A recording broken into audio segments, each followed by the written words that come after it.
Well, greetings everybody, and welcome to Friday Night Flights. I'm your host, Lazerbolt, and yeah, tonight will be our final flight around Japan, so that should be a good time.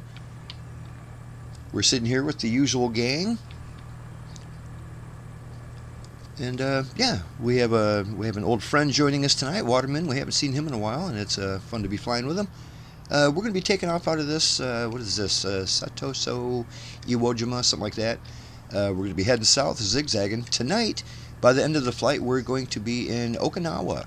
Our buddy Wingnut Bob spent 10 years in Okinawa, so that should be fun. Maybe we'll get a story or two out of him. And yeah, it's a pretty interesting area. And tonight will be our last evening in Japan. After this, we're going to be switching out of these Diamond aircraft. And next week, we're going to be flying out of Okinawa in that C-130. Looking forward to that. You know how that's my favorite aircraft of all time. And should be a good time. Hopefully, everybody had a good holidays and a nice Christmas. And today's Boxing Day. So go ahead and enjoy Boxing Day, too, while you're at it. And yeah, we're going to be taking off out of here in about 3 minutes. Hopefully, all you guys had a good Christmas. Pretty good. Can't complain. Yep, Not bad. Other than the fighting of the kids, it was all good. Oh, no. Standard stuff, right? Yep, so pretty standard. Yeah, standard boxing rules.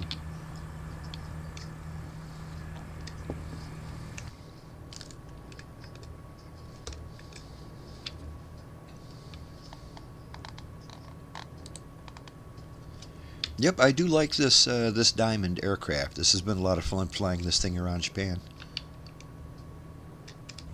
But Yeah, it handles well. Good, easy to fly. Yeah, I like it is. too. It's modern, easy to fly. The electronics are easy to figure out. It's pretty nice. It's nowhere near as awesome as that C-130 is. Like I said, my favorite aircraft of all time. We used to fly that constantly. We still Yours fly and quite mine. a bit. Yeah. That's why we get along so good, buddy. We got that C-130. That is the most airplane ever. I love it. I'm not 100% sure that our last stop of the evening is the base where you were stationed at. I think it is, but Well, you put Kadena, so That's that the is one? where I was. Yep, that's where I was at. okay, good deal. It was a wild guess. There was like two of them to pick from, so neat. They have a lot of C-130s there, and I started out there. Well, I'll let us get going before I go into that. Right.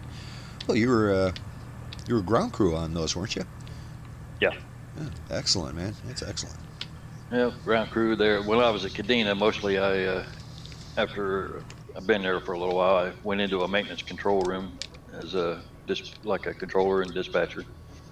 Very cool.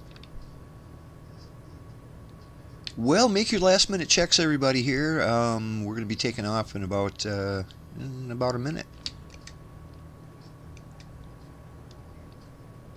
Tonight, our first leg, we don't need to go too high. I think 5,000 feet should do the trick just fine. We got a lot of water we're covering. So let's climb up to 5,000 feet. Try to maintain 160 indicated, 160 knots. And that should be just fine. Let's see here. When we take off out of here, let's take a left-hand turn. We have to do almost a full 180. We'll do a left-hand turn to get out here, and we'll get on course for our first destination.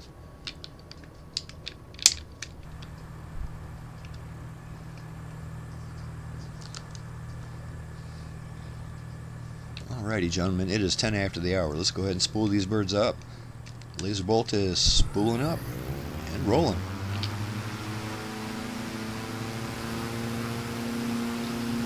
Yeah, I had a good Christmas myself. Nothing too outrageous, but just, had fun hanging around a family. We don't do that very often.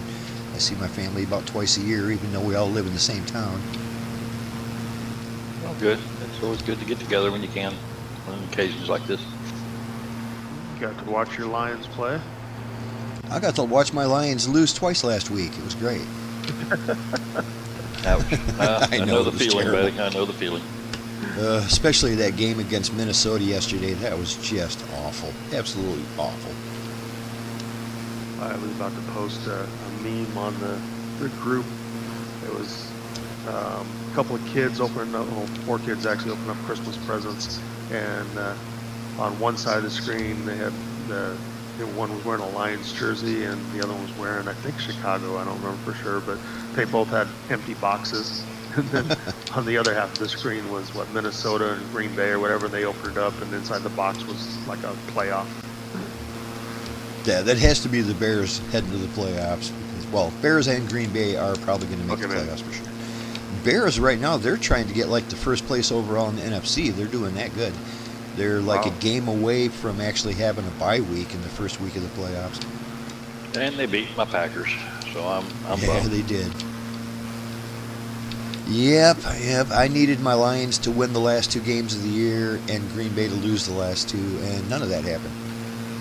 Well, Green Bay hasn't played yet, so we're still waiting.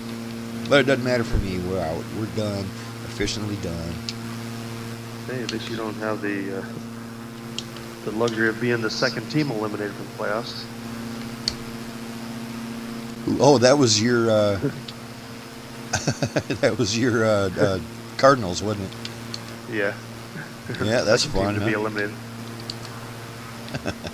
Well, I'm not happy about that. I've got no say one way or the other in those guys.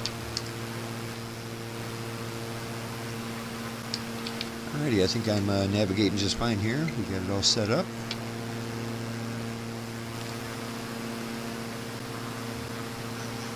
We have our buddy Captain Hopper saying, greetings, Brother Laser. Well, greetings right back to you there, Captain Hopper. I haven't seen you streaming the last couple of days. It's a shame. I was looking forward to hanging out with you over the holidays. But it's good to see you now, man. How are you?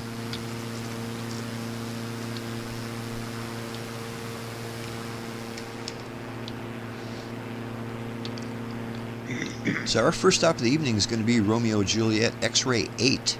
We're going to be coming in here. Let me look.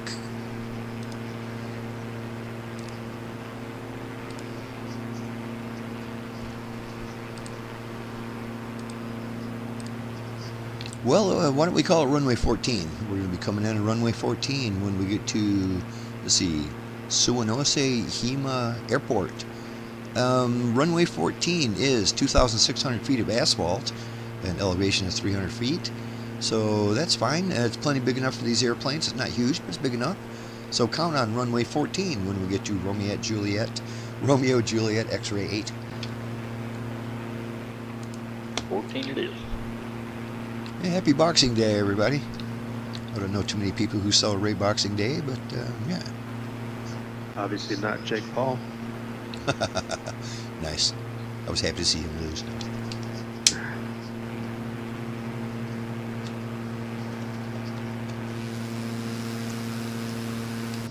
This will be fun. I gotta.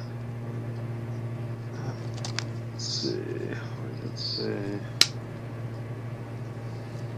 I'll have a 6-knot tailwind when I land. As of now, anyway. Oh. Yeah, it does recommend the other runway, but I didn't have much wind myself. I just figured out. Are you doing live weather tonight? Yeah. Nice. You got some decent weather? The last couple of weeks has been pretty nasty out here. It wasn't bad, but then while I'm looking down on my EFB, I just look back up again, and it's like I'm totally in the clouds. Right on. I'd probably be in the clouds cloudy too if I didn't raise them. I raised them up a couple thousand. Looks real hazy. I'm in the clouds and it's kind of really hazy on live weather right now. Yeah, that's kind of what I got. I mean, it looks like they top out at about 6,000 feet, so I'm kind of like going in and out of them. But I got definitely blue sky above me. Right, there is, yeah. Hazy sky, hazy water below me. We're seeing the same.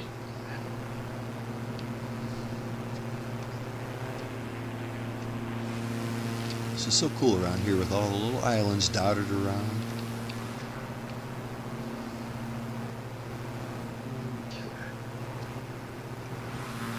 So you guys all got that Dirty 30 update too, huh? I haven't tried the one that just showed up about an hour ago, but I did install and try the one that they released a couple days ago.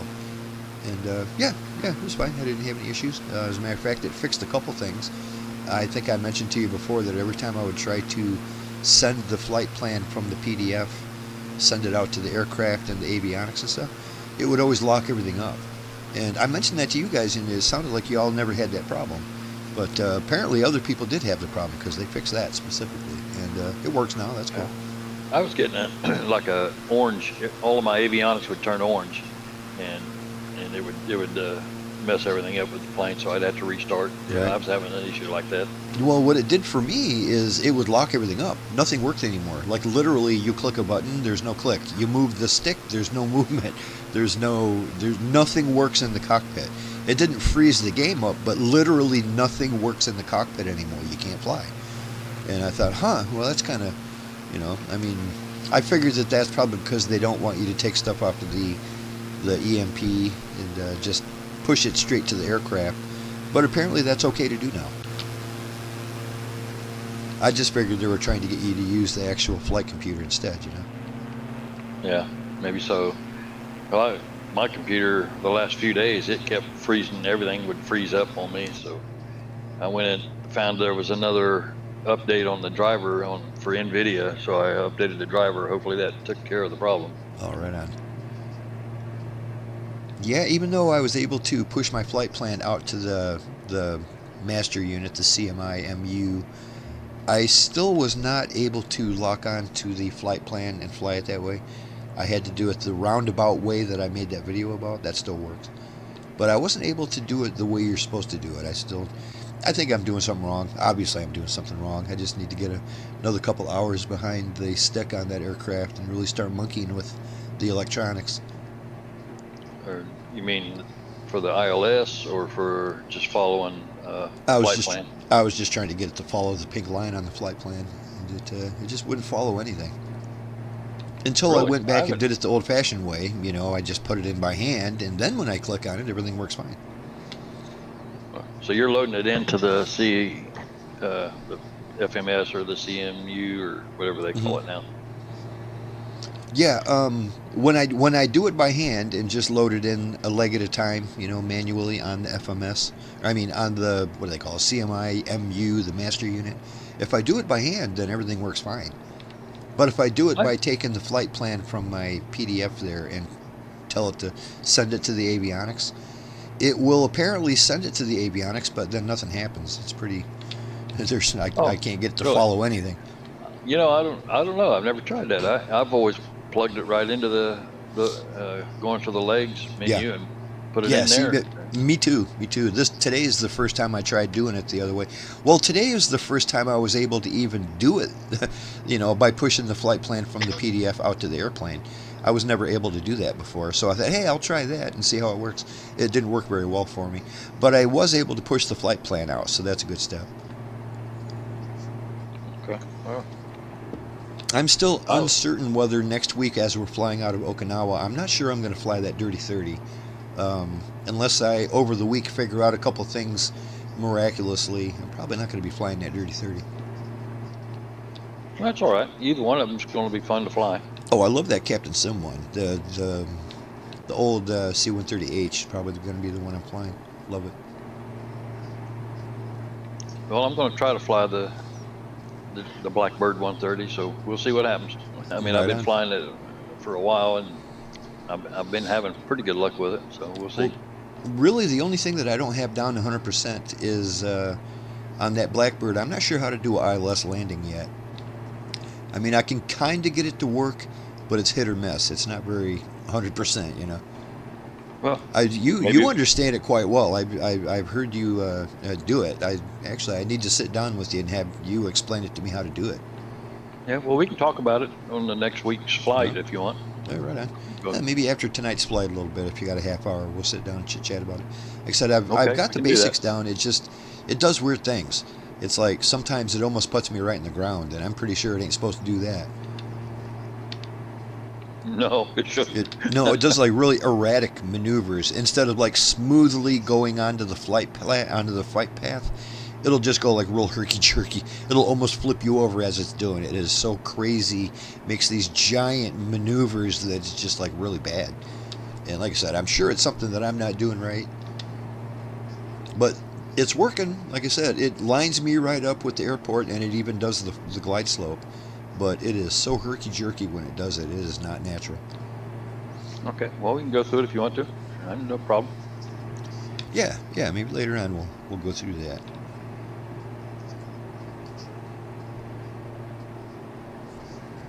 Alrighty, I'm trying to maintain this 160, and that's right on the little indent on my stick here. It's hard to... I'm either going too fast or too slow, but I think we're close enough. I backed mine down to 140. Do you still have a tailwind right now? I don't know. I don't have weather in this plane. Oh, I'm really? sure I do. You were pulling away there for a while, but I think I'm catching up to you now. Yeah, it's not much because my true airspeed's 140, but my ground speed's 147, so it's not that much. Yeah, I'm catching you good. My ground speed is almost 170. Okay, I'll wait till you get in front and I'll give it some more gas. I'll add fuel. So we have our I old like buddy this. Waterman here with us tonight. We haven't flown with Waterman in years. I mean, we flew with Waterman for, gosh, a long time, like a decade or I so, don't think it's and been that that was many probably years. 5 years ago. Yeah. So how you like the new sim, the new 2024? Are you digging that? I have a whole 1 hour in it so far. Oh. So, you know. Oh, right on. I Did don't you have know, a chance from to do? Did you do the 2020 edition? I did, yeah. Okay, they're I had similar. quite a few hours in there, but Yeah. I love it. the user I love the new interface sim. for the It main just menu is very different. yeah. The new Yeah, sim it's a- just works so great. I love it. Compared to FSX, it is just better in every facet. It takes a little while to adjust to the new stuff, but when you do, you'll like it, I think.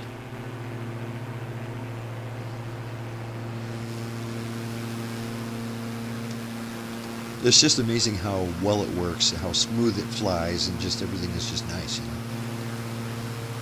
But it's way more, it's programmed way better. It's way more efficient than FSX ever was. I mean, if you took that old ass FSX program and ran it on a brand new modern computer, it still wouldn't run good. It would run like crap even on a new computer. It was so unoptimized. It just wasn't very good. It definitely had a lot of problems. Mm-hmm. Yeah, did I mention on our first approach there is no ILS, so we're just going to be coming in by hand, or you can do the do that localizer thing with your approach and all that stuff. Where I think it's more of a VOR. We're 47 out. And yeah, Waterman, if you don't have a C-130 like that Captain Sim C-130, a good aircraft to use next week is they got, I think it's called a 404. Is that right? It's a big. No, it's a A400. Oh, the A400. Yeah, the 404 is much smaller. Yeah, but the A400. That's it's similar to the Hercules in a number of ways, and most importantly, you can get in and out of the same airports. So yeah. Or they have the C-17 still as a default. Do they? Yeah, That's a- C-17 is default. Yeah. That's a real nice airplane there. I like that too.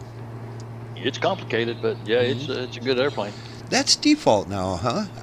We used to download that for free, but now it's default. Oh, cool. I'll take a look, see what I can find if I'm able to make it next week. Oh, right on.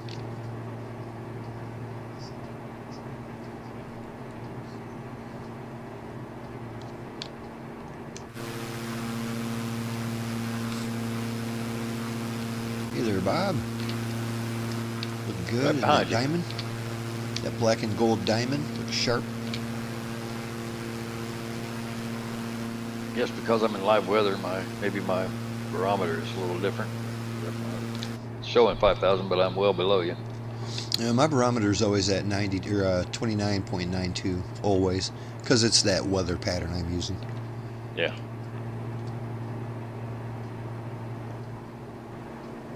It's like I'm just barely going to make this runway. It says my landing distance required is 2,115 feet, and the runway is 2,304 feet. Really? Well, you got out of that last airport nice, didn't you? Usually it's easier to Oh, yeah. land than to take off. No, this thing takes off like pretty quick at Does the it? land. Yeah, Yeah, just make sure According to you're the- coming in as about as slow as you can. yeah. According to the EFB, anyways, when I look at the performance information, I wonder if I change the other runway, what that's going to give me. It did Oh, actually okay. recommend we come in the other direction. I just figured we'd come in this direction because Yeah. it's closer. And the winds involved aren't that big of a difference. At least not on my end. They might be different for you with live weather. Yeah, well, right now it's showing a 7-knot tailwind. If I were to switch the runway to the other direction, it would give me another 100 feet. But Right on. it still gets me there on 14. It's Just weird. have, It's actually giving me a 9-knot tailwind. That's unusual. oh wow. I'll deal with it. These airplanes land pretty short. That last This is airport pretty- was, you know, even shorter than this by a lot. By a lot, it was shorter. Yeah, it's pretty cool. If you go in the aircraft information in the EFB and then put in your airport and your runway and use the METAR weather, it shows a little image of the runway and then how far you're going to roll before you'll be able to start braking, and then where Really? your cutoff point is, where you better stop or you're going to You're run gonna have off the problems. runway. Well, that's cool. So I It have figures all that out for you on the fly, huh? That's neat. Yep. Yeah, so it says if I do flap index 3, I should be able to stop in 2,115 feet. Pretty cool. Trying to make more use of my EFB now. It's got a lot of cool stuff in here.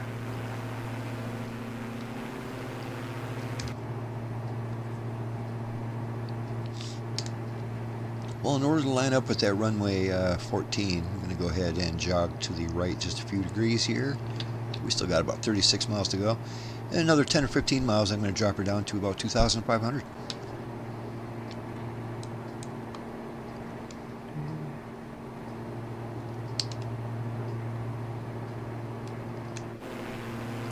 Of course, maybe if I made my co-pilot a little bit lighter, they put my co-pilot at 200 pounds. That's going to add 100 feet to your landing. Let's see if I can. Let's see.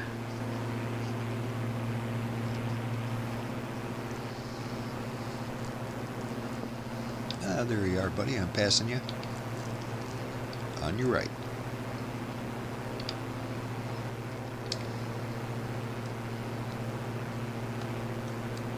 Got my co-pilot down to 110 pounds. Let's see if that worked. Now watch my plane start listing to the left. Because now you're the heavy one, huh?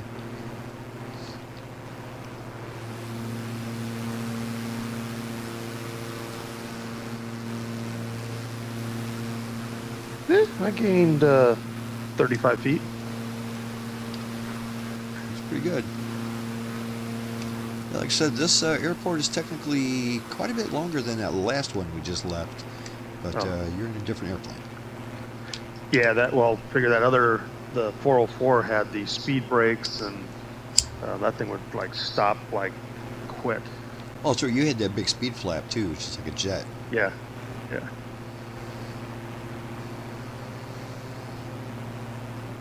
Okay, probably should start like preparing for landing here. Oops. There.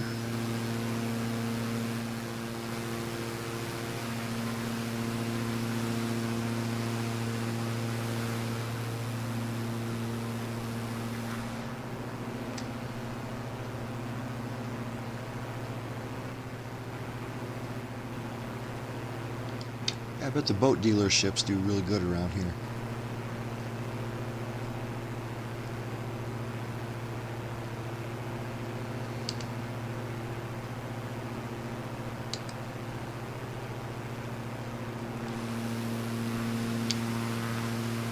Oh wow, didn't realize my windows were starting to ice up.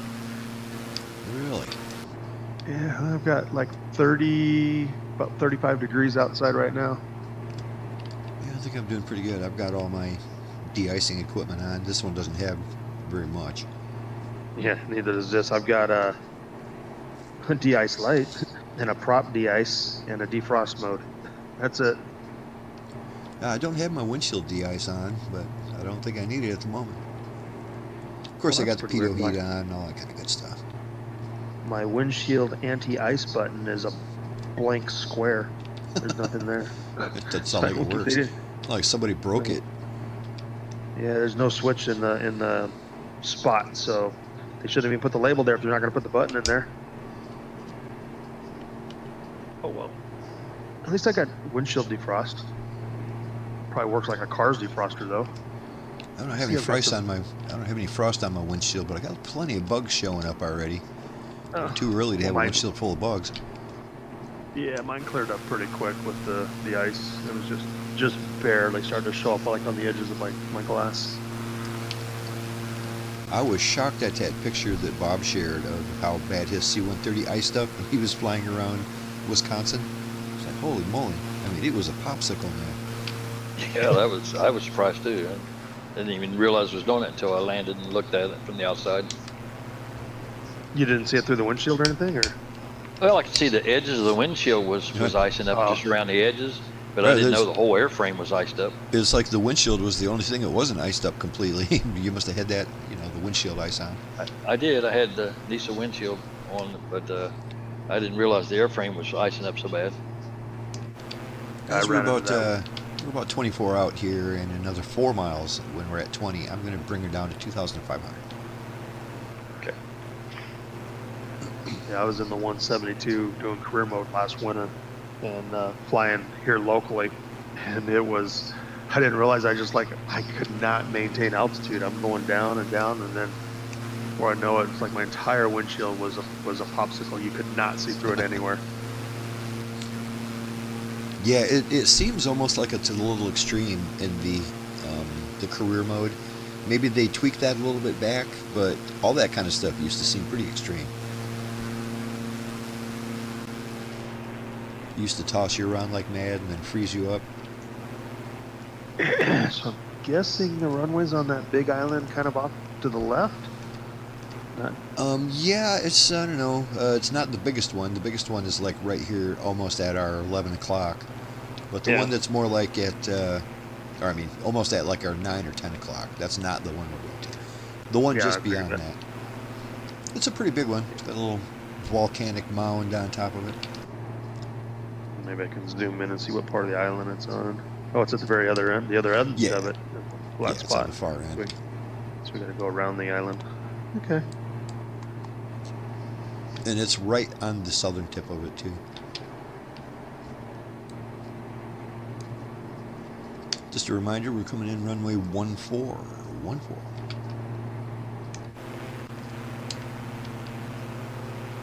I will go ahead and begin descending now down to 2,500. I'm not in a big hurry. We don't have much to lose, so I'm gonna bring her down slow, maybe 300 VSI.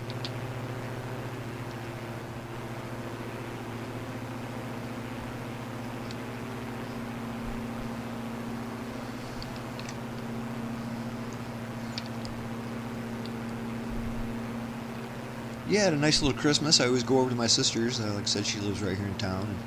And the whole gang was there. My dad was there. And I don't see my nephew all that often. And hey, he was there, my nephew and his wife. So that was kind of fun catching up with those guys. We don't see him too much. Even though he's local too. He's right here within 7 miles. I don't know. We're just one of those families that we don't really see each other all that much. But we get along great when we do. I love it. I hate hearing people's horror stories about, oh my God, I hate Christmas and Thanksgiving. I got to deal with my family and they're all idiots. And it's like, I don't know. I see my family twice a year and it's wonderful.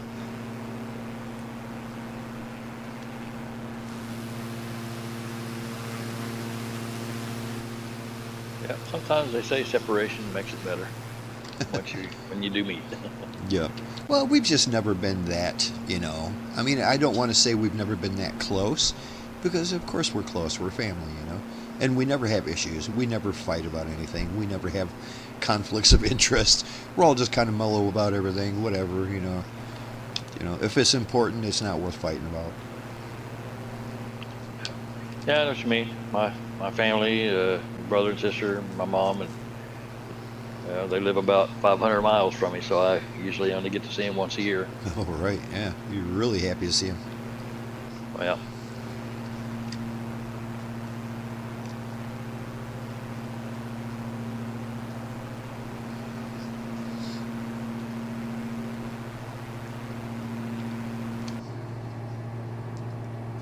14 miles out from runway 14.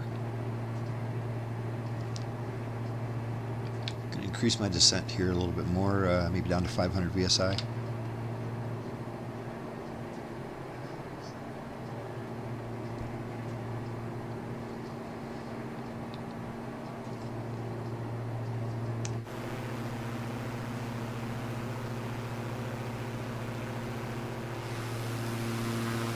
Yep, and every one of these islands has a little volcano on it. I suppose that's why they're an island.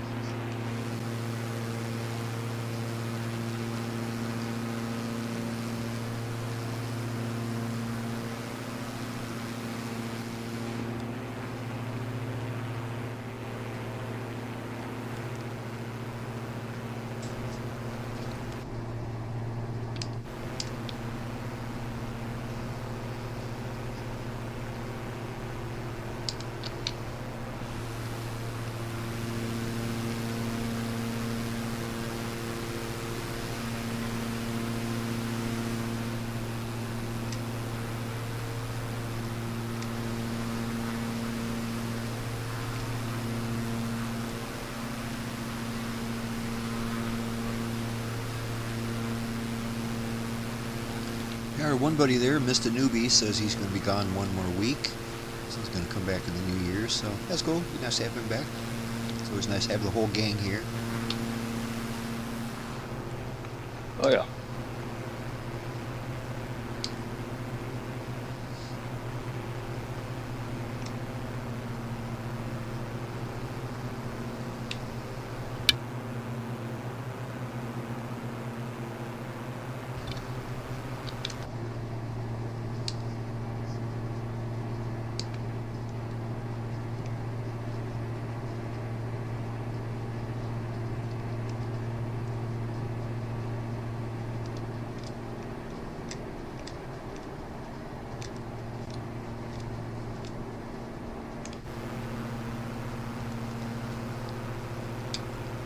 There appears to be a whole bunch of elevation on this island here. I can't even imagine where that airport is.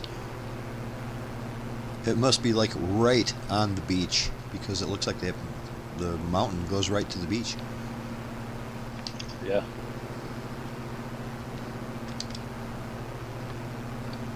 I'm getting ready to turn final here in a second. See where the airport's supposed to be.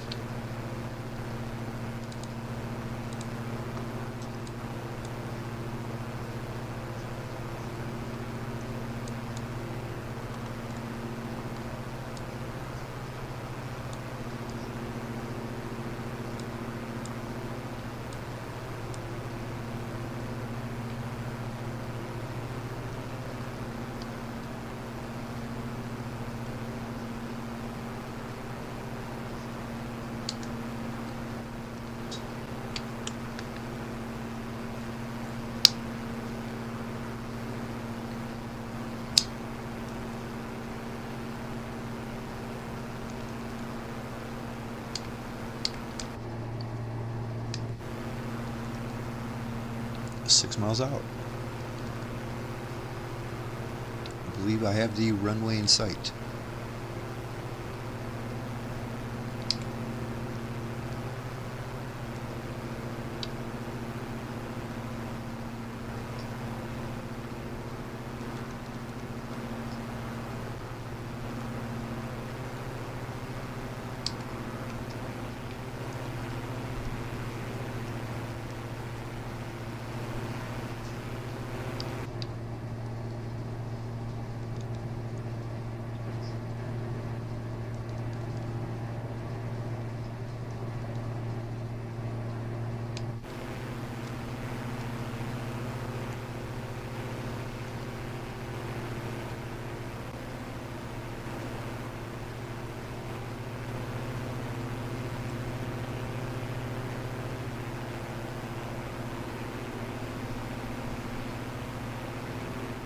Well, the good news is, Longhorn, it looks like there's a little extra room here. Like if you went too far trying to land, you wouldn't go right in the water. You hit the trees first. So it's good to know there, Longhorn, the trees will stop you. The trees will stop you. Either that or trying to turn my plane into a float plane. Yeah, it'll give you 2 pontoons.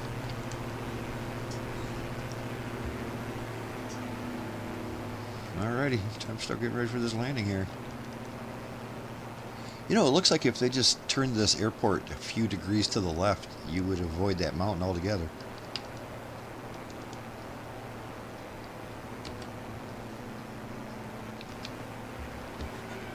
Don't forget your gear. I made the mistake of doing that last week. How embarrassing.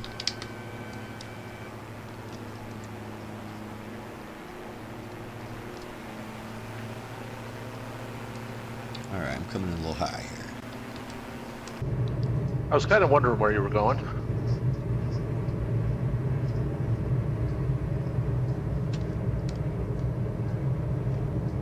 Oh, this is one that I did a practice on, and I had to do a go around from this direction and Oh, nice. come back and hit the other direction. Yeah, it's weird Yeah, how this is all lined up. I mean, If I instead of recall, doing- if they from could this turn the direction, runway it's a little, downhill. it'd be better.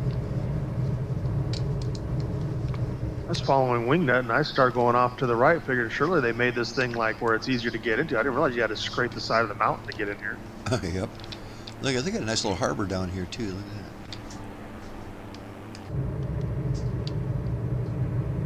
Okay, coming in on half-mile final, runway 14. Mind I'm your about a speed, half mile mind your behind you. brakes. Pardon me? I'm a half mile behind you. Right on.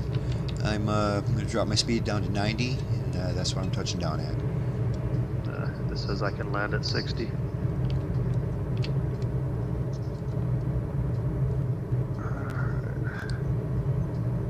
This is a very sloped runway too. Aye, aye, aye. Yeah, downhill sloped. It is Oh, boy. downhill. Yeah, it wasn't too bad. I think I'll be able to stop.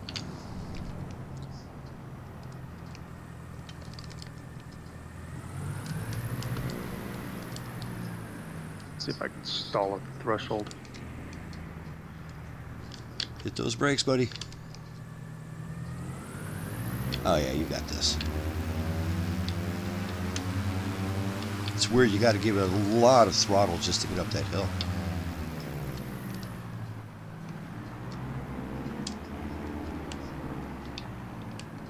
Well, it looks like you brought that in nice and slow, Wingnut. Yeah, I heard a little beep in there as I was coming toward the cliff. Had to rethrottle it. It was getting ready to stall on you. Very near. Yeah, I came in a little bit fast. I can go slower than 90, but 90 was good enough. Ooh, hit those brakes, Longhorn. I've got him as hard as... Oh yeah, that no problem. It is a little bit unnerving going downhill on a runway. Well, my stall horn came on as soon as my wheels touched, so... That's Mine as good came as you on can as do. I was approaching the cliff. Yeah, that's was even. literally as good as you can do. If you stall it right on the threshold, stall it right before your wheels touch down, and that's the best runway. Is this another helipad here? That can't be. Like, why the hell would they put a helipad right in the middle of the runway? Because there's no room around the outside. Obviously, it was a hand-done aircraft or airport again because it's got like Yeah, it's nice. lights and power poles and fencing. Yeah, and the wooden fences fences. look really good. Oh, But it's you gotta just give like, us- you know, a helipad is not just a place to land, it's a parking spot too. So why the hell would you have a parking spot right in the middle of the runway? I got a cool old red farm tractor over there. Did you see that? Oh yeah, it is. They do. And a couple of forklifts over here with some hay bales.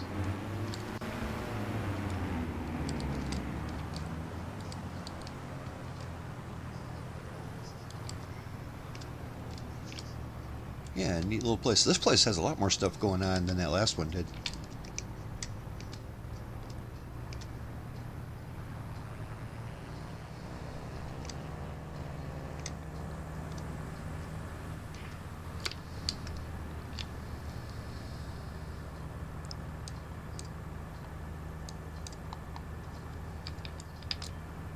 Alright guys, this one, same thing. Let's go up to 5,000 feet. That should be just fine. Take a right-hand turn, get out of here. We'll maintain 160.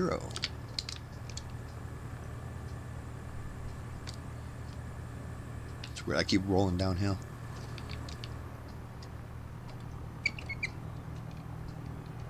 Sure you didn't bump your throttles? Just, asking from experience. Nope, I'm just not using my brakes like I should. According to this, I'm about 200 feet too short from being able to make this runway. To take off? Yeah. Yeah, So that usually 2000 taking off is harder than landing, but we'll see. Maybe you can hit that ramp at the end there. Looks like a sand trap. Let me change some flaps because right now it's showing me no flaps. Okay, Yeah, there we go. I'm gonna try it with one notch. Hopefully that's good enough. Yeah, one notch puts me taking off after the white lines at the end of the runway. I'll go down to 2 and see what that does. So you're saying there's a chance? Yeah, well, at least the arrow's green. Right. I'm noticing our wind too. My wind is more of a side wind. It's not really front or back, so it won't matter as far as that goes. Anyway, let's go ahead and get these birds out of here. Fingers crossed. Lazerbolt's rolling. This runway looks real short from here. I know in my Baron, I just floated off the end well before I hit the end of the runway. All right, no problem in this thing. Whoa! The wind just blew me way to the left. That's how strong. I got a huge crosswind. Yeah, like I said, it's a crosswind going on here. It's not a tailwind, what I had.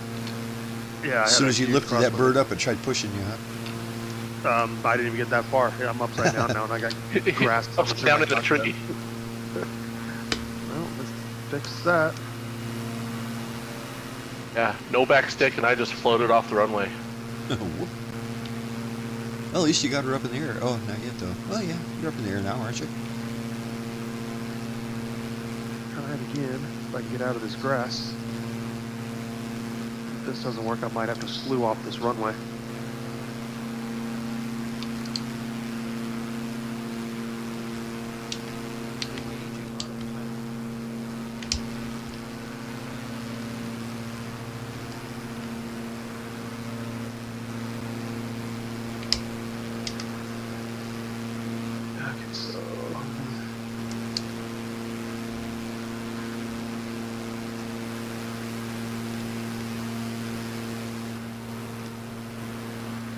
Again, I got full right rudder, and it will not go through there. Yeah, luckily I didn't have much wind, but you must have a doozy.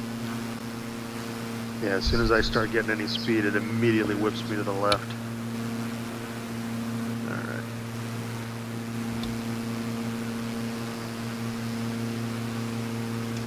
I'm gonna go try the other end of the runway. Yeah, I almost suggested it, but I saw that the windsock wasn't, it wouldn't give us a headwind anyway. Yeah, my windsock's blowing like directly horizontal, full out. Yep, right across the runway.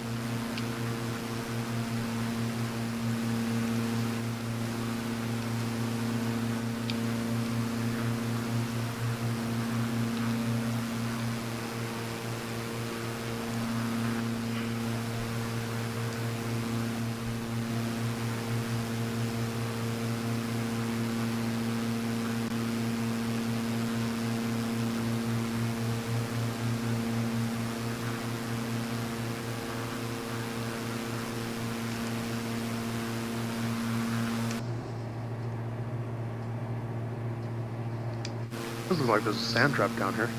It does, and a nice little ramp on the other side of it too.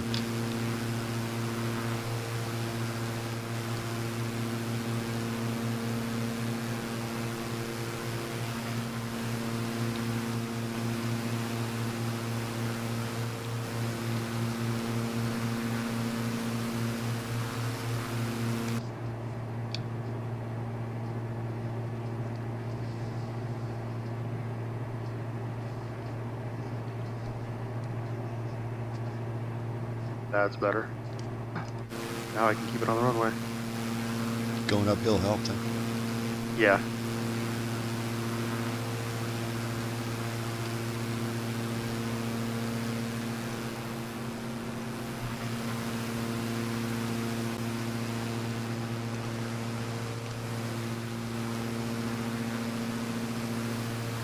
Oh, yeah, there's a little harbor down here. Yeah, nice looking too. These it ships looks kinda look it looks cartoonish. well modeled. You know what I mean? It looks like it was modeled, and it's not just like auto generated. It almost sticks out a little, like you said. It's kind of cartoony because you can tell they worked on it. So I noticed when you were leaving here, there's another similar harbor on the other side. Yeah, I saw that. There was.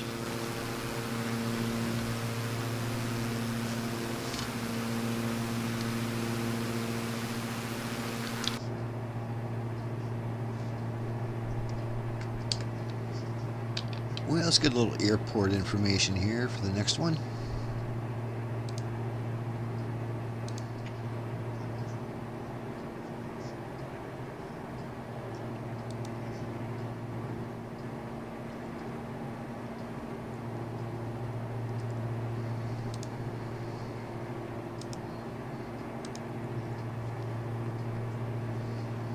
Well, gentlemen, our next airport is Romeo Juliet Kilo November, Tokunoshima. Tokunoshima has a runway 1 and a 119. Let's just do runway 1, mostly because runway 1 has, or actually, let's do 19. Never mind. Do 19. It's much more straight in, and it has an ILS frequency. So we can go ahead and practice our instrument landing here. We have a 6,500 feet of runway. That's a big one. It's 1 foot of elevation, so I bet you they like to float around there. But let's see here. The frequency for runway 19 is 110.1. 110.1 for 19. That is at a heading of 191. So it's all pretty close. 191 degrees magnetic for runway 19. Count on that. Okay, got it. Might as well input that right now here.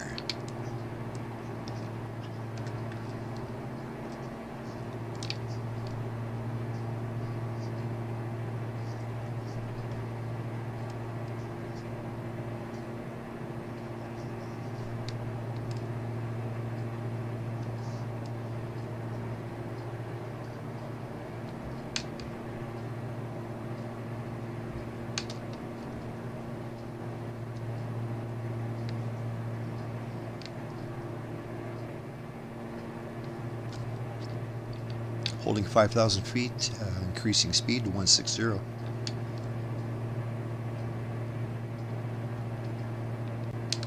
Just remember that the magnetic heading is 191. Yeah, I went ahead and programmed that in, so when I switch back to my CDI, I'll be there. That's a good idea. I'll do that right now too.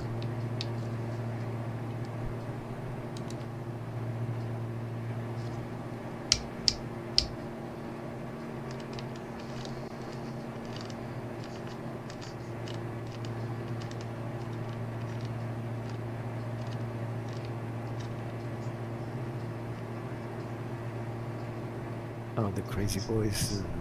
Before 04, just saying my name. Hey, Mike 404, how are you, buddy? Good. I was. You have to run it as administrator in Discord for it to, not to Good. Well, guys, Yeah, I don't know watch if this you stream. guys probably don't know Mike 404, but he's an old buddy of ours too from back in the day. We used to fly for years. We've been doing this for about 14 years, and yeah, Mike is another one of our old buddies. So, Mike, this is our buddy Longhorn. This is our buddy Wingnut Bob, and I believe you know Waterman. We used to fly with Waterman all the time too. Yeah, woman definitely. Yeah, but it's just like weird. We just mentioned that you would think that things will get better and easier, but it turned out Yeah. you guys all can run together with 24. I can't even join you in 20. That's funny. Yeah, that is really something. We were very disappointed when they were coming out with 24, and they straight up said it's not going to be compatible with 2020. And it's like, what do you mean? They're so close to the same damn thing. What do you mean? It's almost like you would have to do that on purpose to make them not compatible. I mean, after all, it seems like to me the number one thing is the world's the same, right? The world's the same size. All the airports are in the same place. So what's so hard about just putting your airplane here in my world, you know? Yeah, maybe it's not a priority that they probably or whatever. It's okay. I mean, Yeah. you can't really have much to say about that. But it's a pity, definitely. So in case you're wondering where we are, we just left our first airport. We're about 90 miles to our second destination. Yeah, you're just passing some island.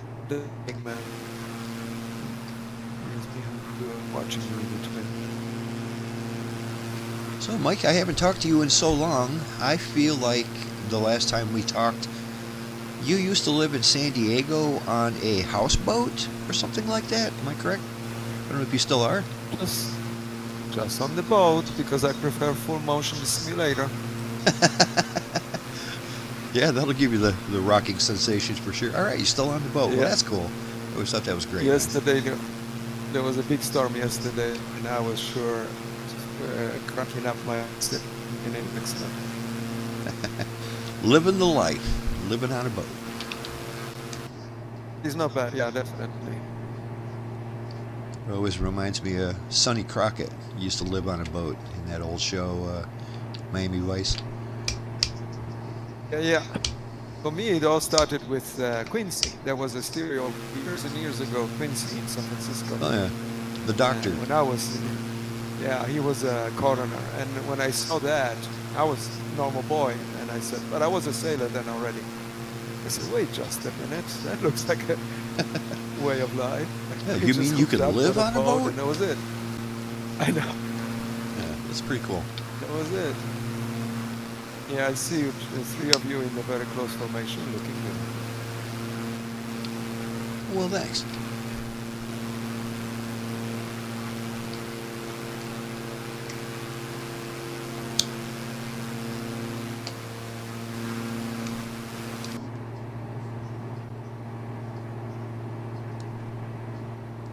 So you're running the Friday in absence of C-130 in the Twins. Yeah, we just since we're flying around Japan and there's so many nice things to actually check out, we thought we would switch to the Diamond just because it's a little slower. We can actually check out the points of interest. But as soon as we leave Japan, when we leave Japan, we're going back to that C-130. It's a little more high altitude, fast aircraft. We can cover a lot more ground, but it's not really good for sightseeing. But it is my favorite. So you have aircraft. the C-130? You know how much I love that. I know, but I didn't know they made it one for the new sim. Yeah, actually, there's a number of them. There's two of them from Captain Sim. They got a C-130H and a C-130J, and there's also another company that's developing one right now. It's in beta. The Blackbird Simulations. They've got the Dirty 30 they're working on. It's a C-130J variant, and that is like a study level aircraft. They are going through it with the nuts and bolts. It's really impressive. Right now, it's in a beta version, so they're continually updating it at the moment. But it's going to be really something when it's done. Isn't there a Microsoft one with a high enough package? No. They have a C. What is it, the 117, I think, or whatever that other one was. But then they have one that looks like it. I think it's an Airbus, like the A400 or something, that looks very similar. That's a prop plane. The one they show Military. in the video, yeah. It's I think that's Yeah. just a was it an A200, A400? Yeah, I think it's A400. yeah. So it looks That's very similar. It's pretty nice too. That's a nice one. It's not as easy for me to fly as a C-130. It's just it's one of those aircraft where our other buddy Matu kind of described it properly to where it's like those aircraft like that, the big modern massive cargo carriers, they're almost designed to fly themselves. It's easier to fly it with the electronics than it is to fly it by hand. You know what I mean? So just get good at the electronics of it and have it fly itself, and you'll have no problems. Yeah, imagine.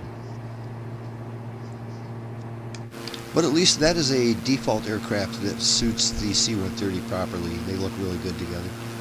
Or you know what else looks really good with the C-130 is any kind of a fighter jet. A fighter jet just looks like it's like peanut butter and jelly with a C-130. a C-130 with a military escort is just the most natural looking thing ever. With a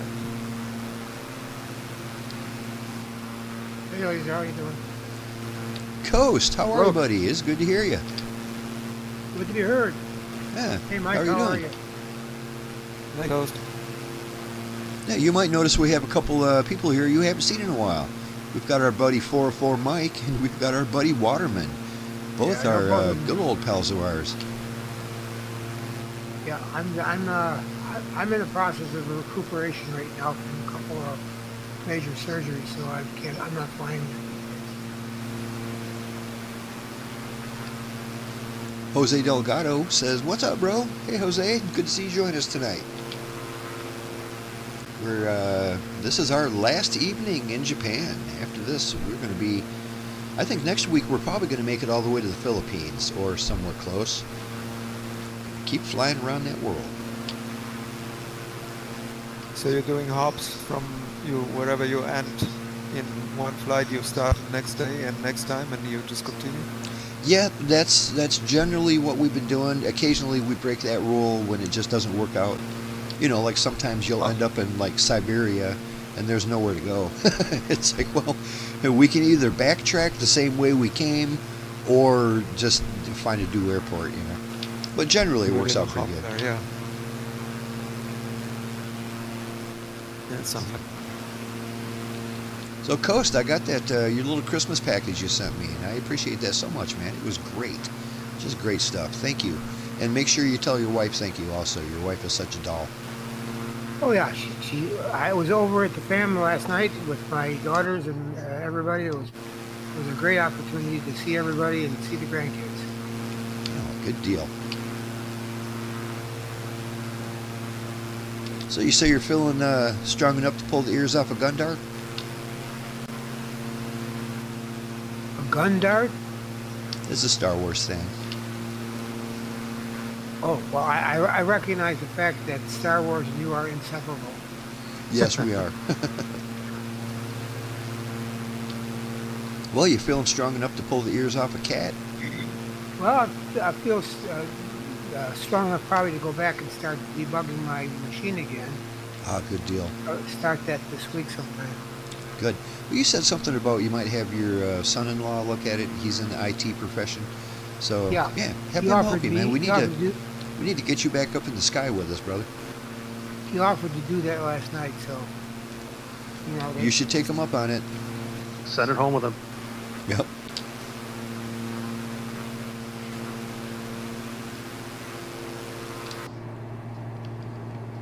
We're 71 miles out from our next destination. When we get to that next destination, that will be our penultimate stop. So we're going to probably take a little break there.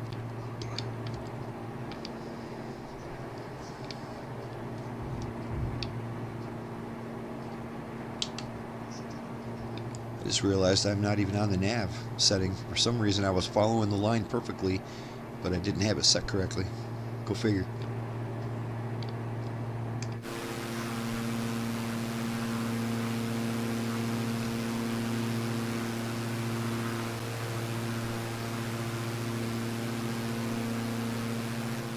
Just look at my push to talk knobs on my setup. And the one for Discord is the most shiny one. Yeah. I'm happy to hear that you're still on the houseboat. That's such a cool detail about you, that you live on a houseboat. I love it. It's really weird, you know. You're really rough with internet with this ultra fast long range here.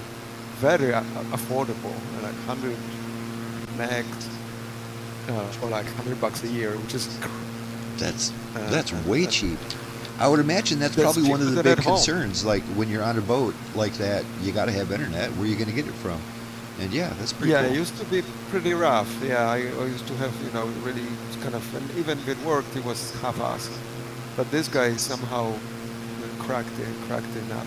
There's lots of people, loaded people with a big yachts, so that there is a point of creating a technology. So they did, and I'm just, under this umbrella I'll find my way. But the price, I'm just really shocked, and they're holding on to it. That's cheap, yeah. And especially if it works well. Yeah, it works super nice. It's so funny because for 2 years it worked perfectly fine, and just in the last storm it got wet, I think, and it shut down a few times. It was funny. Now it's Yeah, got some issues. I live up in on the north of San Francisco, and we've had about 9 inches of rain so far this week. Yeah, this last two lines of storms, yesterday and today, really strong, really crazy strong, and the winds were just blowing. Madly. I had over 50-mile-an-hour puffs in the marina, so it was really crazy. Yeah, well, I've had to put my Christmas lights back on the roof the last 2 days. I get up in the morning, they're all hanging on the ground. Yeah, that's how the end of the world looks. It was windy. It's been kind of nice around here for Wait till you get what we had. Yeah, it's going to be 20s. heading this way, I'm sure. This is the first Christmas we had in a long time where there was no snow or nothing. It was just a beautiful day. Sierra's picked up over 8 feet. You ain't gonna believe when I tell you it was 74 degrees down here in Tennessee on Christmas Day. Ugh, I do believe it. Nice. You said it was supposed to get a little cold though, wasn't it? Did you get any real cold weather? A week ago, and for the last 4 days, we've been in the 70s. I think Tuesday, it's gonna drop to like 38 for the high and 20 on Tuesday morning. Right on, that's wintry. Yeah, we're 48 today for our high. Sitting at 65 right now. Oh, that's comfortable, very comfortable. It's nice. I got my window open and the cat sitting there looking out the window. I think Phoenix hit 80 on either Wednesday or Tuesday, or Thursday that or is Wednesday. not, Yeah. that's not what winter's all about, 80 degrees. No. I think Around maybe here, it's that Monday, would be the high temperature in the summer, 80 degrees. Yeah. Oh yeah. It's like I'm glad I'm out of there now, because like I don't want to see 80s on Christmas Day, No. Nah. not unless I want in Australia. Yeah, that's where I am in the sim right now. Christmas is meant to be cold. I agree. Yeah, that's why I was kind of glad, because we had stupidly sunny for like 3 weeks non-stop in San Diego, and then just for Christmas it just came down crazy. So it was kind of collection. So where do you find yourself lately? Last time I talked to you years ago, you were hanging around San Diego? San Diego still, but you know, I'm just mostly, I do sim quite a bit, but I found myself doing a lot of paragliding these days. I do, you know, it's the main thing that loves me the most. And some skirts occasionally.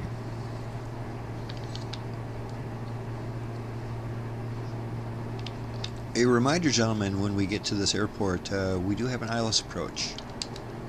We're coming in runway 19er, ILS 110.1. We're still about 56 miles out, but another 20, 25 miles, we need to start taking that into account.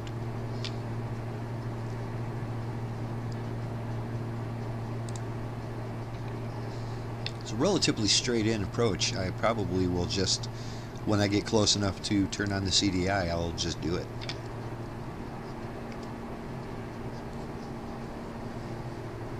I see earlier our buddy Jose Delgado suggested we fly to the Bermuda Triangle. Dun dun dun. I have actually, in real life, flown over the Bermuda Triangle twice, the very tip of it. Nothing happened. Everything was cool. Is that like the Bermuda rectangle? No, that's over Lake Michigan.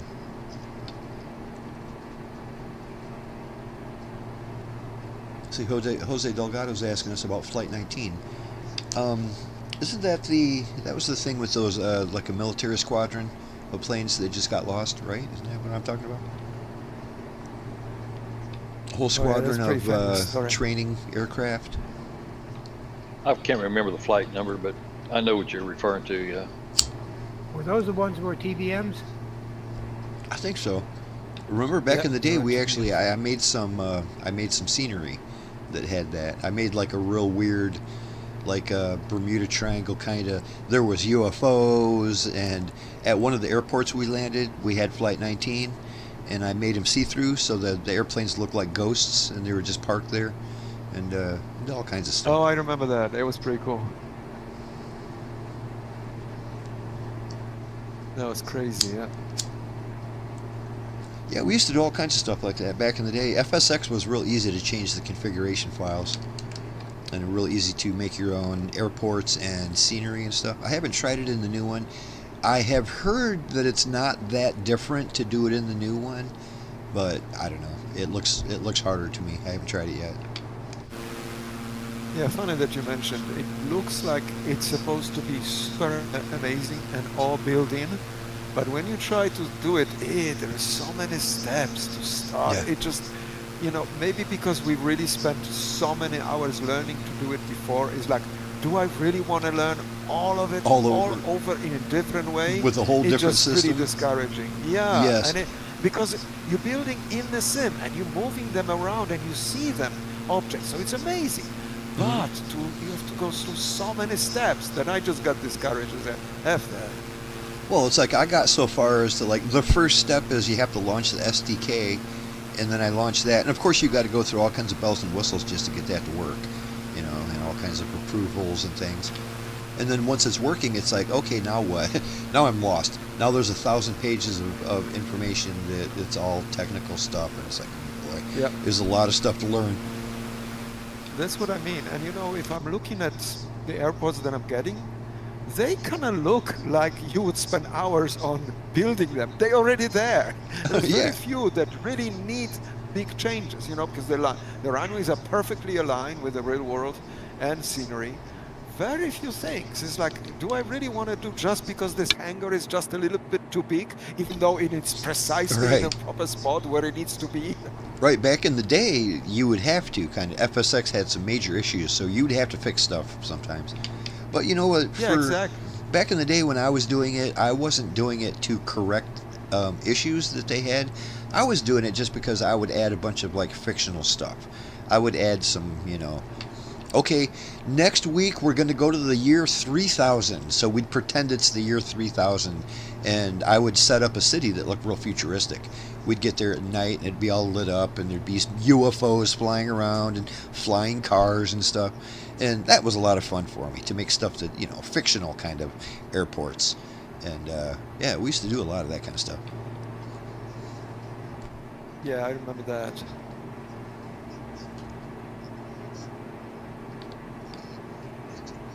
Jose Delgado has a question. What do you got, buddy?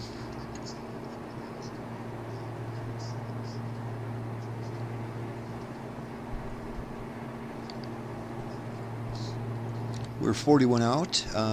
We will probably begin picking up that ILS, at least the localizer. We'll be picking that up when we're about 25 miles, 26 miles out. We got a little bit. Another 10 miles, I might bring her down.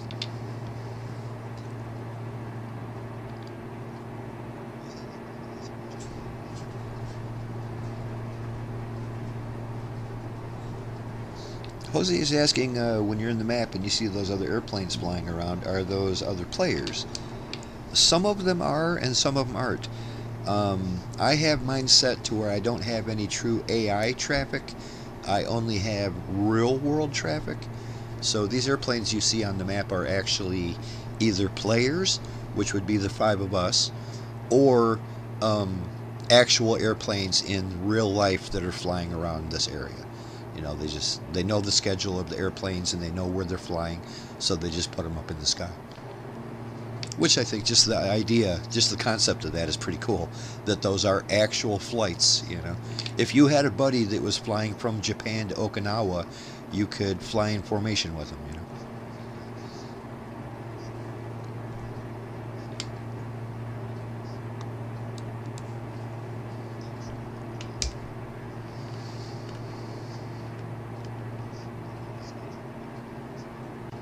Well, I am going to make sure that I'm underneath that glide slope, so in about 10 miles, maybe a little bit longer than that, maybe 15 miles, I'm going to be dropping it down to about 3,000 feet, and that should ensure that I'm underneath the glide slope at 20 miles.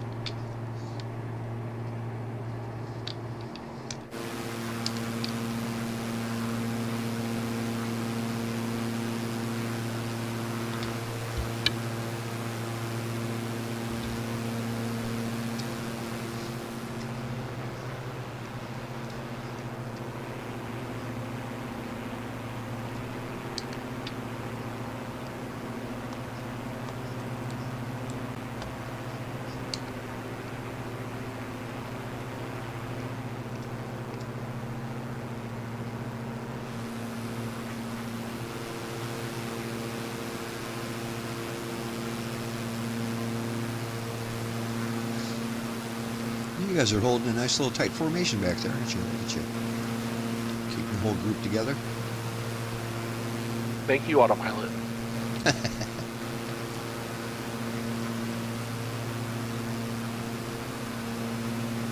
Still, though, it's a balancing act to get it just right to follow somebody, you know. Yeah. Even with the prop synchronization turned off on this, I have my props in perfect sync, not either one going too high. It's perfect right now. I don't want to touch anything. Yep, don't breathe on it. Or bump the throttle again. Exactly.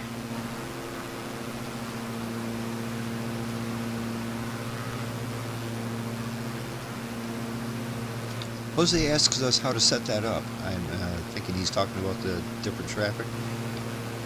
Well, if you're in Flight Sim 24, I think 2020 does the same thing. But when you're on the map screen, before you actually even load into the airport, when you're on the map and you're making your flight plan, up in the right-hand corner, there's a thing called Flight Conditions, I believe.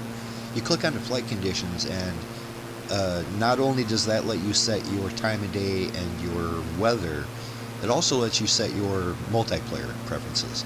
So make sure you have it set for all players, so you can see all players. And then there's also something in the options of like when you're actually in the options for whatever it is. But you can set it to where you can see actual AI traffic, which I always turn off. I mean, there's plenty of real airplanes up in the sky. I don't need fake ones too, you know. So I turn that off, and I just have the real airplanes set up. I'm not 100% sure what menu that's on. There's a lot of menus, but it's not too hard to find. Actually, I think it's on by default.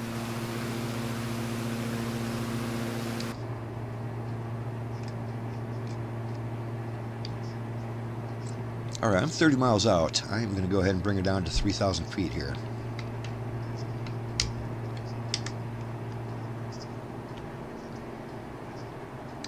That will ensure that when I'm 20 miles out, we'll be under the glide slope. Don't forget to set your CDI.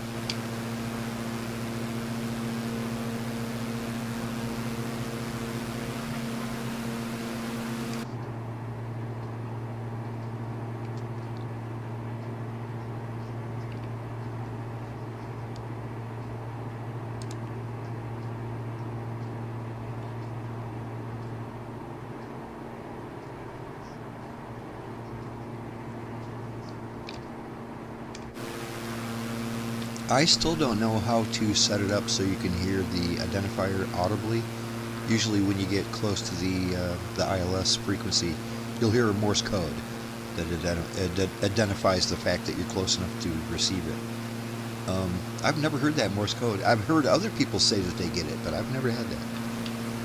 I Turn just started picking it up. nav Nav. 1. Yeah. Yeah, there's like a nav 1 volume knob kind of thing. We also I have the same problem. No, Yeah. well, no problem in the Right, the 2000. volume knob It doesn't is seem there, to do anything. but it's extremely stupidly low and unadjustable. That might be it. Yeah, I might need to turn something up. Yeah, mine, I've got the old Garmin 530 and 430, and there's a nav 1 button. I highlight that so it turns green, and now I just started picking up the Morse code for nav 1.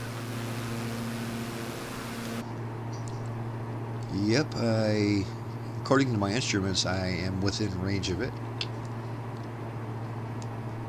Gonna wait another second here. I'm hearing it. It's real faint though, but I do hear it. There's probably one of the sound settings, like the cockpit sounds or something you can turn up.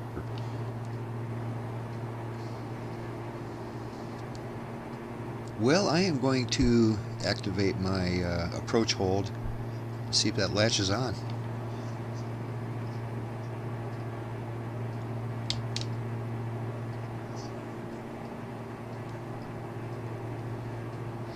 So far, nothing.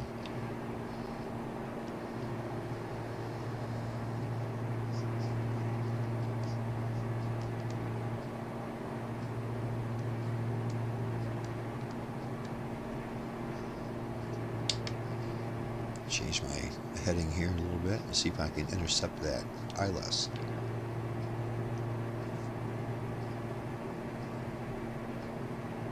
Yeah, my approach button doesn't work quite yet. I must be a little bit too far out for it. Just for the record, there is no glide slope on this airport. Oh, At least that's what my instruments are telling me. and I can't get the charts to pull up on this. Are you in VR? Yeah. Yeah. Yeah, I should have went in and loaded all of the applicable maps before I switched in, but yeah, the button for the bottom that has the FAA and LDA is not showing, so I can't see any charts. Oh, I see. I don't. You don't see.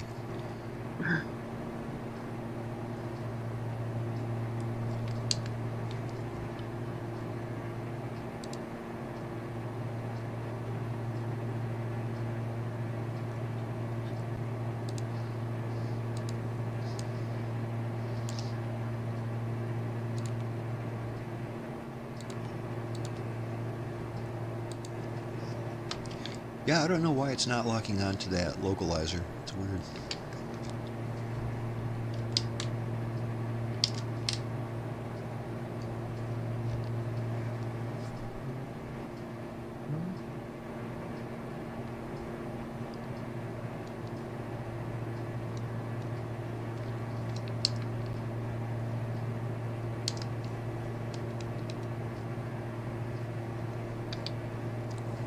It's hard to believe, but this is our penultimate stop already for the evening. We only have one more leg to go after this.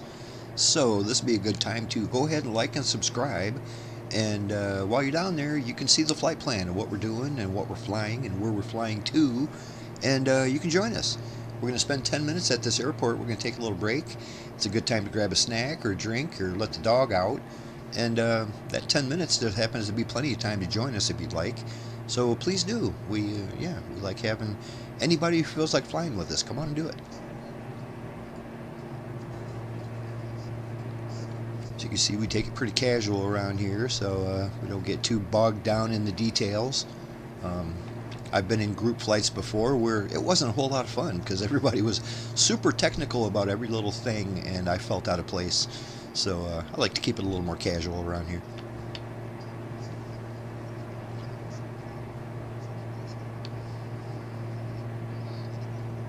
Jose wants to know if there's going to be a new update for Microsoft 24. I'm sure they're working on something. They just released one about 2 weeks ago, so I wouldn't expect anything for the next maybe month or so. But they do release them quite regularly, and they're usually pretty good updates. No, they'll probably start sometime in mid to late January. They'll probably start the beta for the next update. Right on. I haven't even heard what they could possibly even be working on. I know they've got a big schedule, a big calendar of stuff they're working on. Yeah, hopefully they fix some of the stuff they still haven't fixed yet that just drives me crazy. There's not too much I've got problems with, but there's one or two things that are just lingering, you know. I mean, it's smooth and it flies great. It's just there's little piddly stuff now, like the nav chart's not showing up half the time. And I don't know if it's just in VR or what, because I don't never fly in 2D mode. So now the EFB, every time I start a flight, it's always like at a 45-degree angle, like right on my windshield. I thought they were supposed to like change that so that it would remember where it was put, which it doesn't do that. Plus, I still can't resize it, and it's just way too big. I haven't flown in VR since they apparently made some changes to it. Apparently they fixed a couple things up. You said you've never had better frames before, so that's encouraging. Yeah, it's like I said, it's really smooth. Yeah, I need to check that out, especially when it comes to that Dirty 30, because that Dirty 30 is a little bit of a frame hog, and it would be nice if they could clean that up a little bit.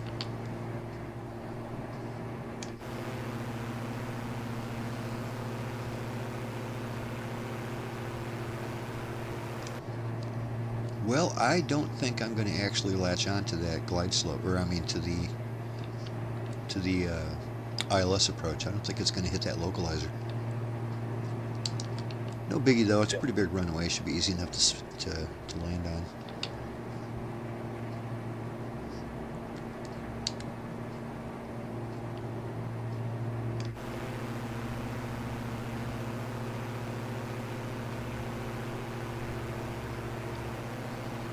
I can't even get my approach button to take hold. I should Mine be just plenty logged close. on. Good deal. Out of the blue. Bingo. At least I know I'm heading directly for it. I can see where the runway is going to be. You see there's like a little peninsula that sticks out, and at the very tip of it, there's the airport. It looks like the peninsula is natural, but the airport is not. The airport's nice and square. It looks like they added a bunch of land to make that airport at the end of it. Anyway, it did work. I'm not going to have a glide slope, but it worked like a charm. Good deal. This is one of those things too. It's like I had no indication that it was working properly until it actually worked.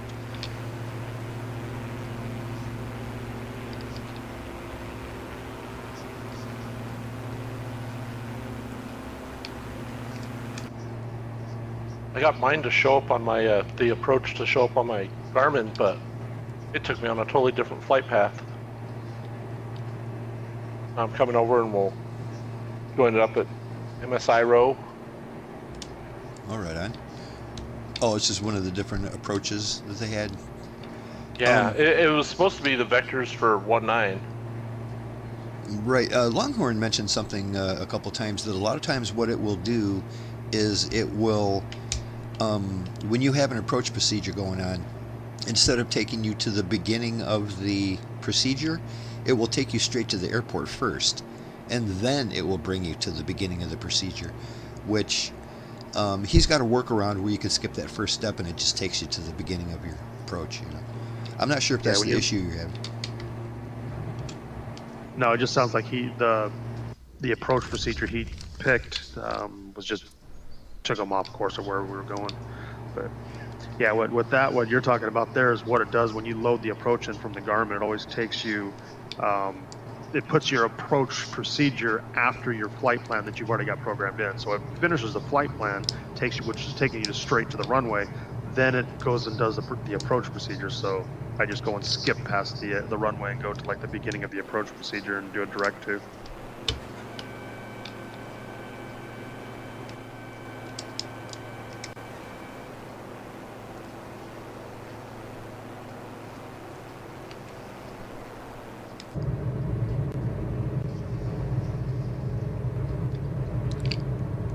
Three-mile final, slowing to 100.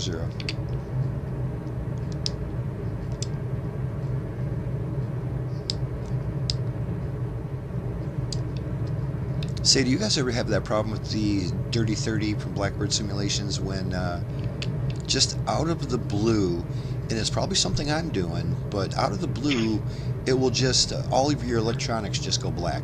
Everything. All of your CDI, your MU, all that stuff, all your screens, even your main avionics panel just goes black. And the only way I can get it to come back on is to go over to they got that knee board where you can tell it to do, you can tell it you either want to start cold and dark or you want to start with it fully going. I have to, even when I'm in mid-air, I have to say start the engines like I'm already going. And it goes through the whole process of starting everything up and then I'm good again. But it's been doing that since day one and I don't know how to make it stop. I've never had that happen. Never. It happens to me every single flight. It always happens on takeoff. The second my wheels get up in the air, everything goes black. So I have to look over to the left as I'm holding the stick steady so I don't fall out of the sky, because now all of a sudden trim don't work, nothing works. So I have to look over to the left to that panel and then hit, start my engines or whatever. And then everything comes back. But then the problem is it automatically gives me like 4 notches of flaps, and now my flaps are getting ready to break if I don't deal with that, It's kind of a pain, and I don't know if it's because it's almost acting like there's some kind of a controller conflict. Like I've got something that's doing something that it shouldn't. Wow, I don't know what to tell you there because I've never seen that. Never had that happen. Alright, you got her down nice and smooth. Yeah, let's meet back up down here, and we'll park on the side of the airport here. Take a little 10-minute break. I like this pond they got over here. Or I guess it's not a pond, that's called the ocean.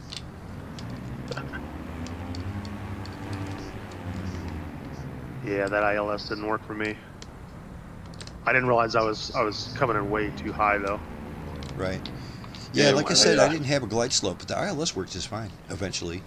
Like, it didn't latch on until it turned me.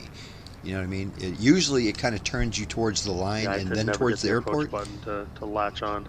It wouldn't do anything anytime I hit it. So All right. Like I said, so I usually gave up. it kind of turns you towards the line before it turns you towards the airport. And for me, it did absolutely nothing until it came time to turn me towards the airport. It got me here. Yeah, I got the same thing. It did, the localizer did lock on, but I never got a glide slope. Yeah, I don't think this one even has that. My instrument said no glide slope at all. So yeah, guys, let's go ahead and take a 10-minute break. We'll call this, I don't know, a weird time, like 33 after the hour. So at 43 after the hour, almost quarter to the top of the hour, we're going to be back up in the sky. So yeah, take 10 minutes, grab a drink, grab a snack, use the restroom. Pet the dog on the head. The dog likes to be pet on the head.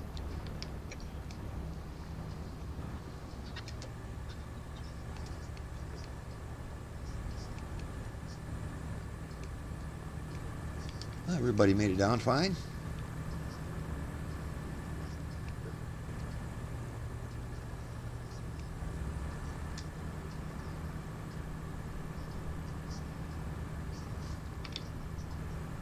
Okay, I'll be back.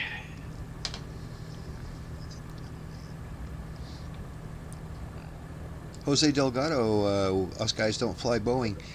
Typically not too much. When we fly something large, it's usually like a C-130. Personally, I like prop planes over a jet plane. But if we were flying a group flight, such as a C-130 or anything like that, we certainly don't mind if someone wants to fly a Boeing with us, as long as it's an appropriate aircraft. Like what we're doing tonight, a Boeing wouldn't fit at all.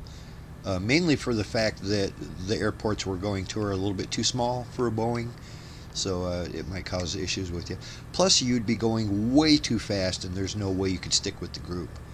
But yeah, when like next week, like I said, we're going to be switching to that C-130 Hercules, and a Boeing would actually keep up with that just fine. Like I said, a lot of people like to fly fighter jets. And it's always great having a fighter jet escort with that Hercules. They look really good together.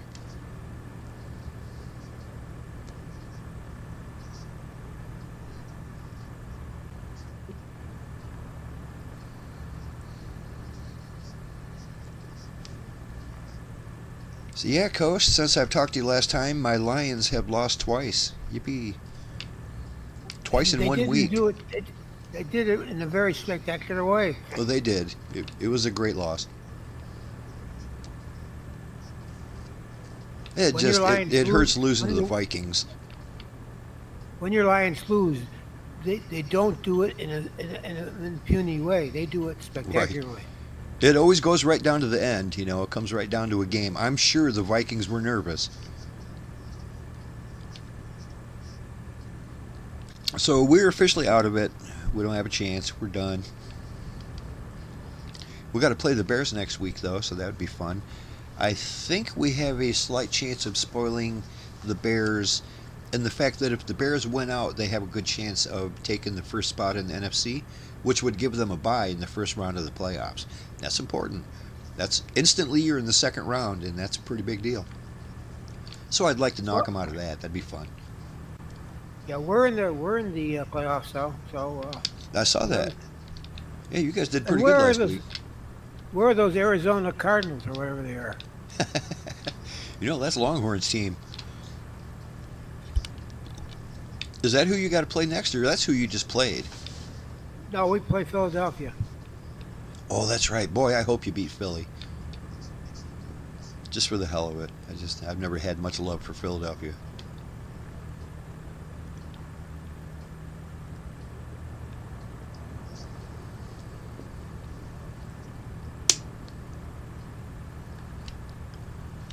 Well, it's going to be good to see Philadelphia with what's his name, Saquon as a running back and Cook as a running back. Yeah, that's a pretty good combo right there. Saquon Barkley.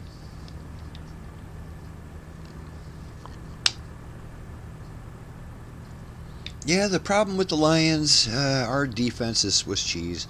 We just don't have anything left to really make a run at it. We just towards the end of the year. It's a lot like last season. Towards the end of the year, it's just we lost too many players. Everybody just got destroyed.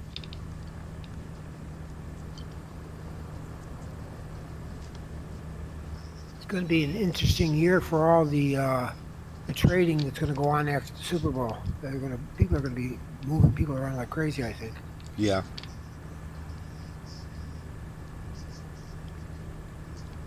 Yep, and I'm already hearing Lions fans talking baloney, such as, well, we need to just lose all of our games now so we can get a better pick.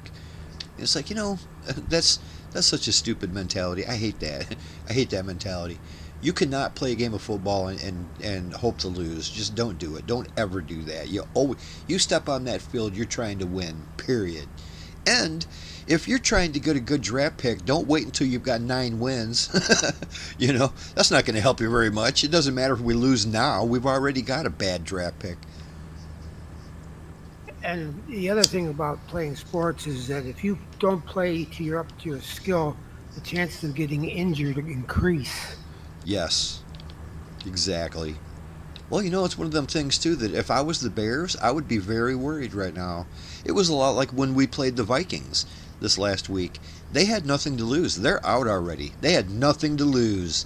All they could do was spoil our season, and they played their ass off just so they could spoil our season, and it worked.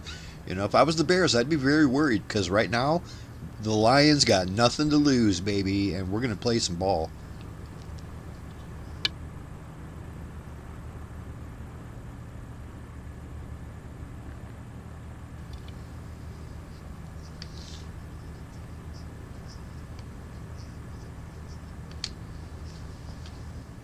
Well, I remember in the old days where they didn't have that many TV football games on. We always used to wait till Thanksgiving to watch the Lions play. What was it, Chicago, on Thanksgiving Day? Yeah, we used to play them all the time. It wasn't every year, but it was a lot.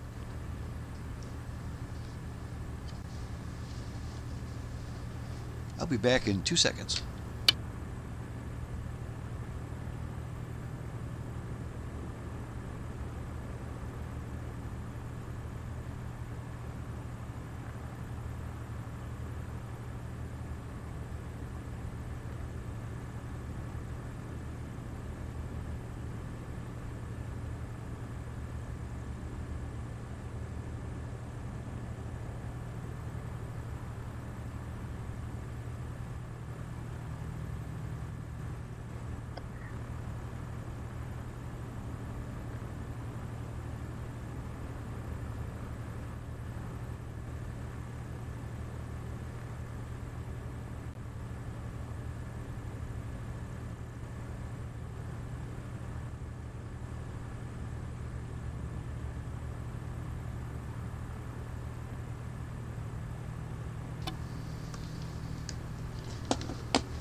Well, we're going to be getting out of here in about 3 minutes or so I'm going to go ahead and roll out onto this runway.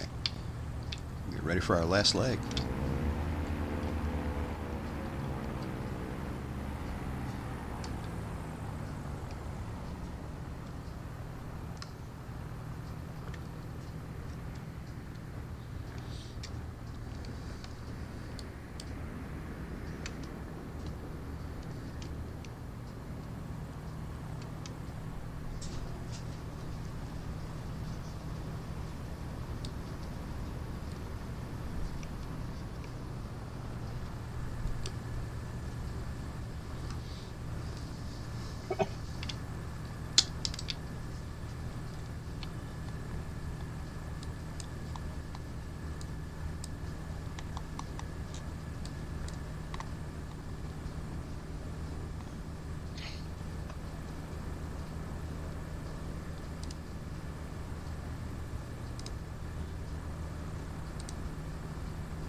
All right, gentlemen, we're flying out of here in 1 minute.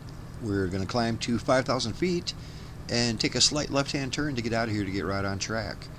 I'll give you the airport information when we get up in the sky. Let's count on that. 5,160 knots.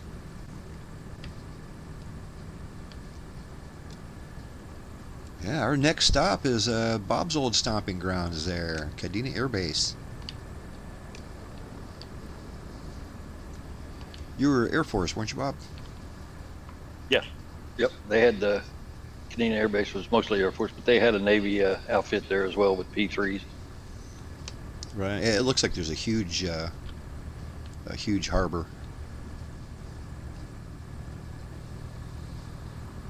Now they took out all the old airplanes that I used to work with there at Kadena. They're gone, and now they've got all the J models, it looks like, from what I've seen on YouTube. And Ooh, fancy trying ones. to catch up. Yeah, we had some Talons. We had tankers because we was started out as an Air Force Rescue Squadron and switched over to a Special Ops unit. Cool. Well, it is time to get these birds in the sky. Like I said, 5,000 feet, slight left-hand turn, we'll be right on track. Don't forget to switch your CDI back to normal. I'm going to do that right now. Good call. Almost forgot. I always forget. This is the first time I remembered and I'm still on the ground. Okay, CDI is normal. Let's get these birds flying. Lazerbolt rolling.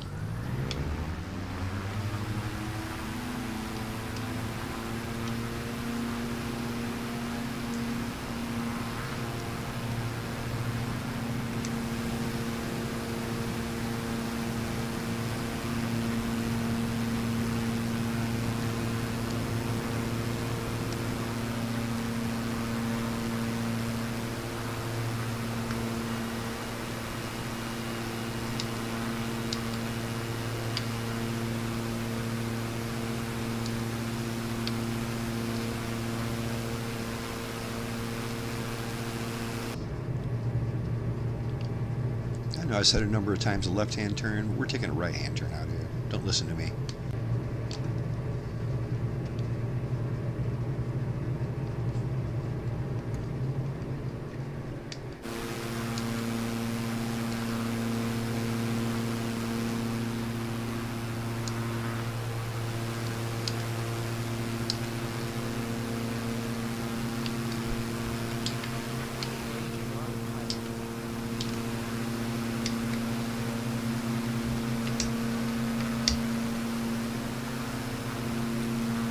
Climbing to 5,000.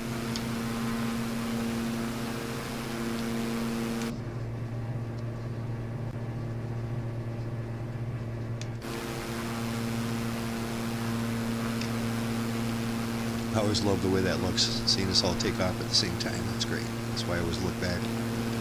Sometimes I miss the end of the runway because I'm looking back. And then sometimes there's dirt and trees in the way. Sometimes there is. That was a pretty big runway though, so I was confident there. That's the first airport we landed at in a little bit that didn't have a big cliff in front of it. Those cliffs are kind of scary. They're deceptive as you're coming in, you know what I mean? It's real easy to clip the edge. Yeah, I've done that flying into Catalina Island there off of California. Yeah. That's got me a couple times. That is brutal. I remember when we went there, Jesus, that was one of our first flights on YouTube. And we've been doing this for 14 years, but only for about a year on YouTube. But yeah, when we went to Catalina Island, that was crazy, trying to land them C-130s there.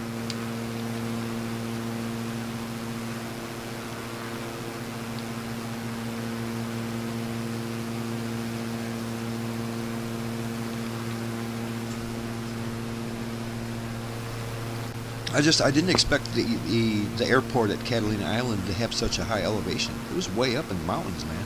There's only one mountain. There's one mountain, and it's at the very top of it.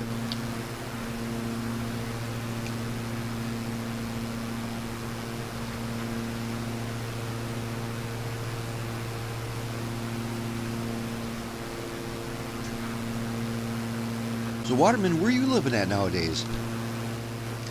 Still in the Salt Lake City area. Still over there. Nice. Must be digging it. Yeah, I got sucked into the job with the golden handcuffs of having a pension, although that goes away in 2 years, so. Well, there you go. I mean, you're lucky nowadays to have a pension. That's kind of an old-fashioned concept. Yeah. At least, they're going to stop investing in it in 2 years, and so it'll kind of be fixed from that point. But they're going to give me an extra 5% match or something to my 401k. So. There you go. Like I said, that's pretty good beans. Usually nowadays, they wouldn't give you half of anything like that. Yeah. So I'm still kind of stuck because of that. You know, the benefits are too good. It keeps you coming back. Yeah. But I love the job, so. See, that's important. Yeah, it's a way different story if you're doing something like that and you hate the job.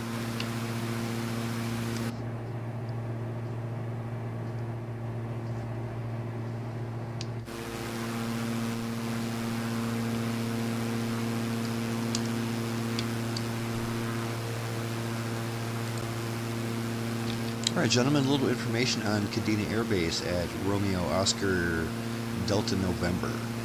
We're going to be coming in on runway 23 right. Count on 23 right. It's a pretty big one. It's a real big one. 12,000 foot of asphalt, so count on 12,000 feet. It'd be hard to miss that one. And it has an ILS approach, which is dandy. We have an ILS frequency of 108.7. 108.7 with a magnetic heading of 237. 237 on that heading there. So count on that. The course of 237 for runway 23 right.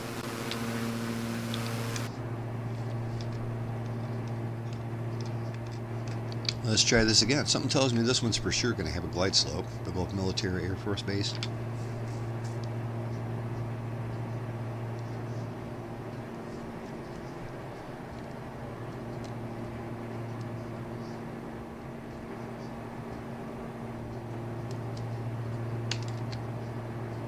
That was 2-3 right? Correct. Perfect.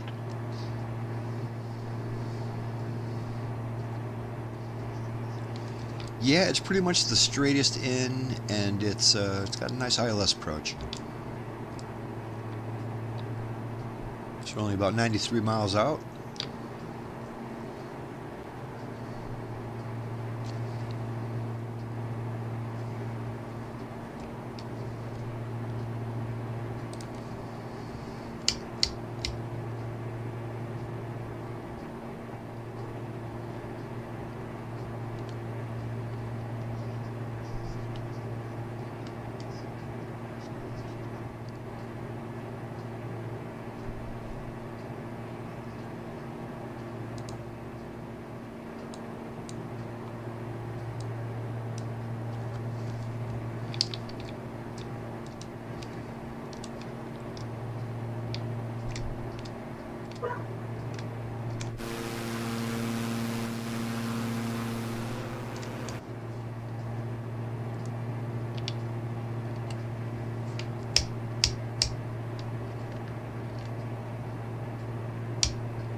Prepared to drop her down to 3,000 when we get within range. We've got a little ways to go.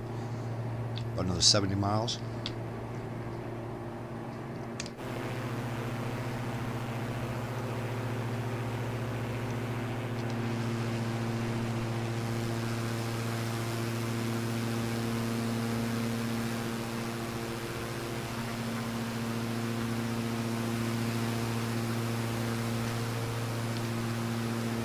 At Longhorn, I almost went out to my RV and grabbed my satellite dish. I almost grabbed my Starlink. Because, I don't know, a couple days ago, the internet went down. It was down for half a day. I said after about an hour, I was getting antsy, so I almost went out there and grabbed it. I'm sure the Starlink would still work, no problem.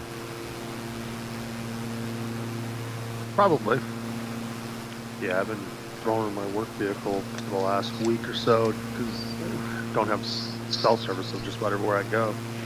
And it actually got me service a couple times when I needed it. So You're doing the free standby plan, and it still gives you music and stuff. yeah.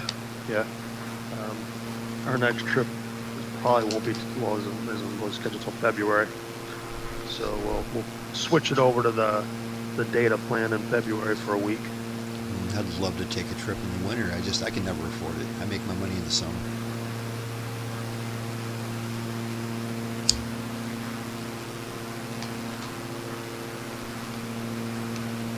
Well, it's probably a little nicer camping here in February than it is there. Oh, for sure. If I was going to go camping, I'd head south.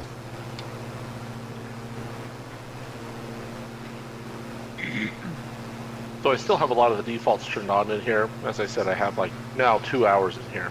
One of those is the automatic ATC, which wants me in this airplane to go up to 20,000 feet. They're pretty unreasonable sometimes. Yeah. I would say Like, when we're look at the doing like plane I'm flying here. when you're doing like a career mode thing, it's ridiculous. You'll be like in a Cessna 172, and it'll be like, okay, climb to 30,000 feet. It's like, are you crazy? This thing could never do that. You know, I mean, you could do that. So I don't know. And when I'm doing career mode missions, the first thing I do, I go into the EFB and I change the altitude. You can make it whatever you want, and then they'll tell you to go to that altitude instead.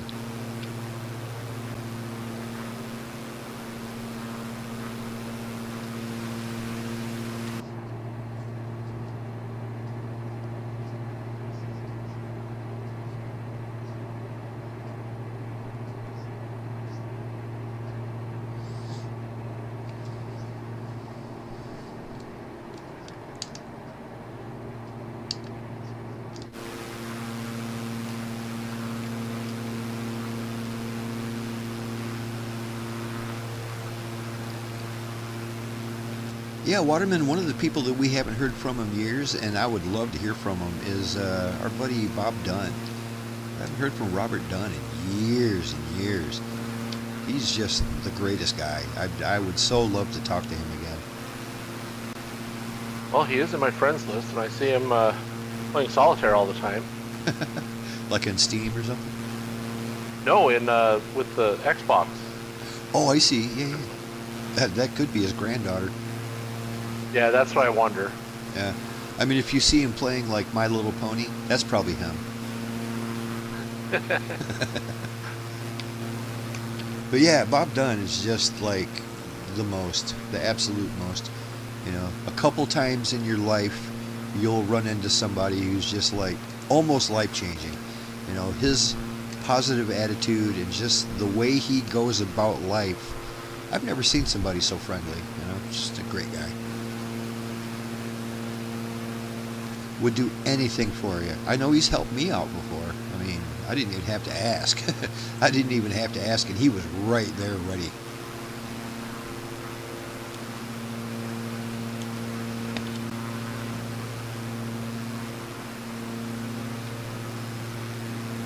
Yeah, I'll let you guys in on a little secret too. That years ago when he helped me out, and then I was able to pay him back.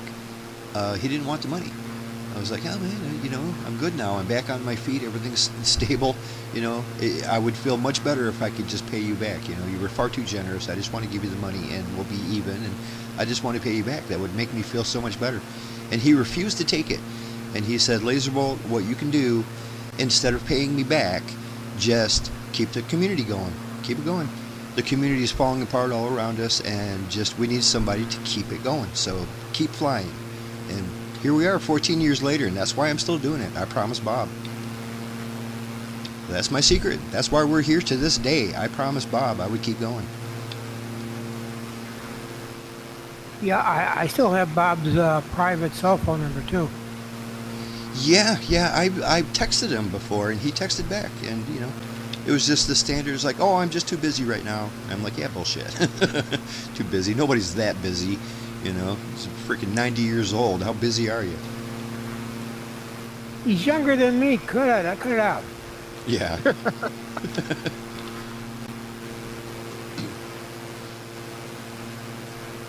But he did have a situation going on for a while there where there was legal issues and health issues and lots of stuff like that dealing with family members of his.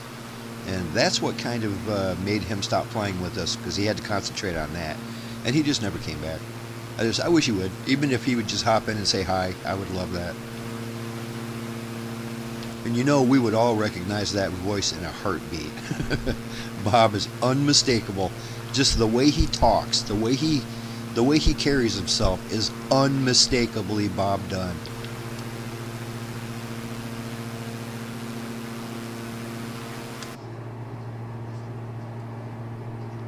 We're 72 miles out from Okinawa, so we're getting there. 72 more miles in this diamond, and then we're not going to fly it no more.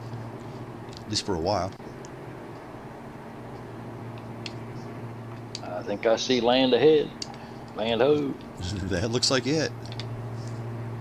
I can see through these bugs in my windshield.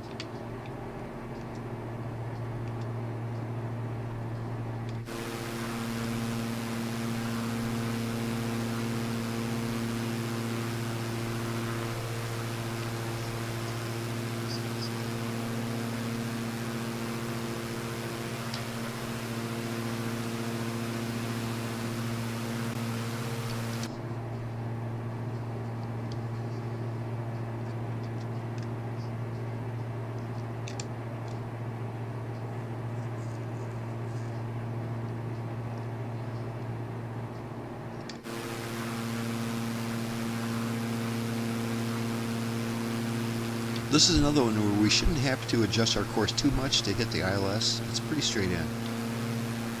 And we will have glide slope this time. I actually had a chart for this one. I wonder if that's why I didn't have a chart, is because the other one didn't have the glide slope in it. Maybe. I'm thinking that you've got a chart this time just because it's the final airport. Like it probably gives you the first one and the last one, and anything in between. Anything in between, you got to grab yourself. That's a guess. No, I usually get charts for all of them in between. Really, I thought you had to do that by hand.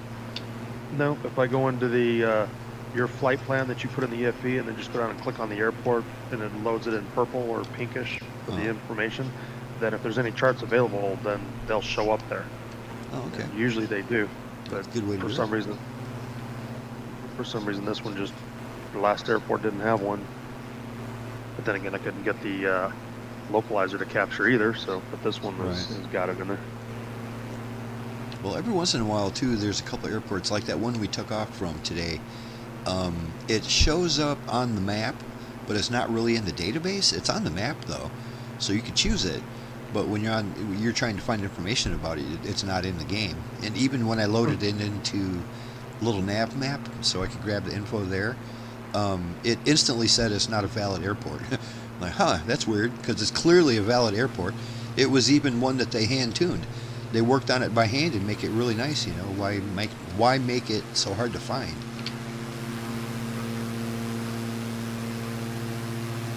Could possibly the airport code have changed or something, or Maybe. That might be it, yeah.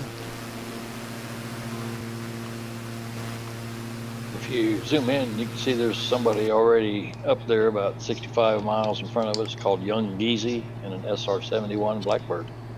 I see that. Really? So it's probably gonna look like a Cessna flying at about 800 knots. It's not going to be here for long. Yeah, he won't be there long. I don't think he's moving. It says it's at 148 feet and not moving. So he might be on the ground there at Kadena.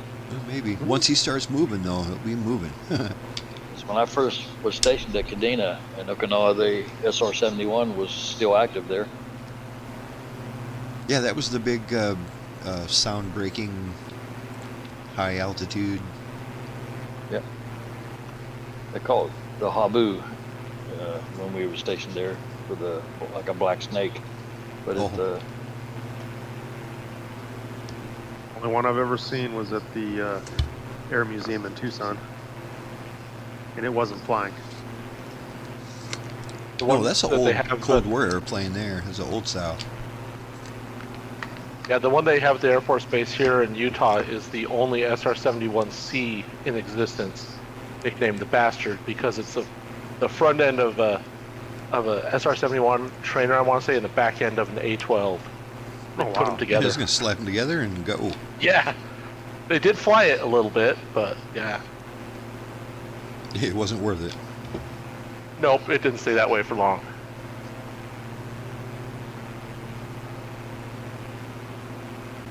Yeah, counter what you said, Laser. Is it the Pima Air and Space Museum? It wasn't at the Graveyard Airport Air Museum. What, me? Where I saw one? No, when I said I saw it in Tucson, I thought you said something about it was like. I thought you thought maybe it was at the Graveyard Museum, but no. There's two air museums in Tucson. Now the one they model in Flight Simulator is the Graveyard Museum. No, it wasn't there. It's called the Pima Air and Space Museum, where they had a bunch of like all kinds of really cool museum type aircraft in there. Right. Yeah, that'd be cool. That'd be cool. My favorite air museum is the one in Pensacola, the Naval Air. But I would love to see that one you're talking about. That sounds awesome. It was one of the few planes they actually had inside. Everything else that was outside. They had JFK's Air Force One was there. Really?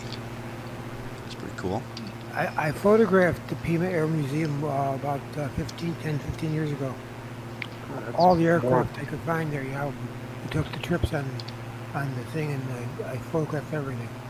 Oh, well, that's more recent than mine. I gotta dig my old pictures out because I was there in. God, when was I there? I've been there probably the late '90s, probably '98, somewhere between. No, it had to be after that. It'd be early 2000s, so probably around 2003, 2005, somewhere in that area. So at least 20 years ago since I've been there. It's nice to hear it's still there. Yeah, we used to have a great one in Mesa when I lived in Mesa, Arizona. The Chaplain's Air Museum. They had a bunch of World War II stuff there, but the owner of that packed up and moved all his aircraft to Oregon, put it in a museum up there instead. But I walked through it before he left, and it was one of the coolest things because it was like it was a Red Baron and all that kind of stuff in there. Oh yeah, that's going back. Yep. There's some cool ones up in Oregon. I was able to visit the Tillamook Air Museum. It's in an old Zeppelin World War II hangar. Oh. It's really cool. And then there's the Evergreen Air and Space Museum that has the spruce goose in it. Oh yeah. Okay. Well, that's right. I gotta be a forgot they big packed hangar. that up, and yeah, they moved that up there from here, from the Bay Area. Yeah, I was in Long Beach for a long time. Yep.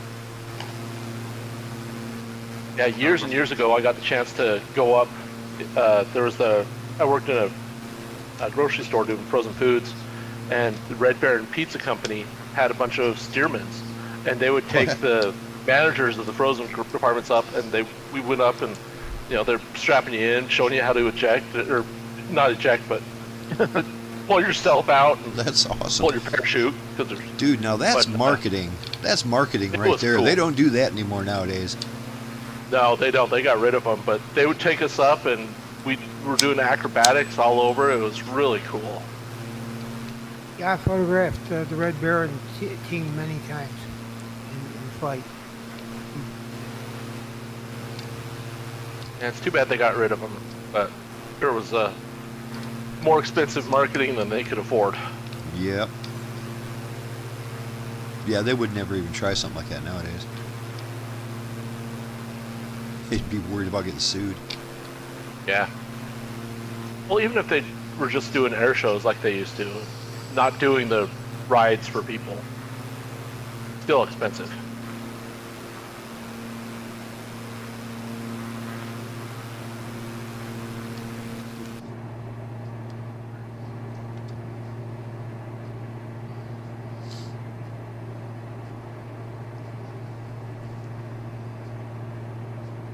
I got some really interesting looking weather going here.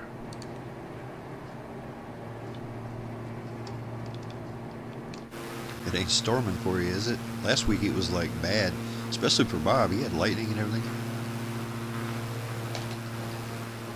It's not really storming, but I'll get a picture of it here.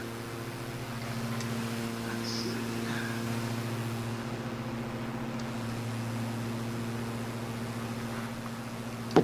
I went back to a few clouds and got a nice little sunset starting here. Yeah, it's pretty here with a few clouds going on. Like I said, I did have to raise those up though because they were a little bit low. I moved them up to about 6,000 feet. Yeah, I did too.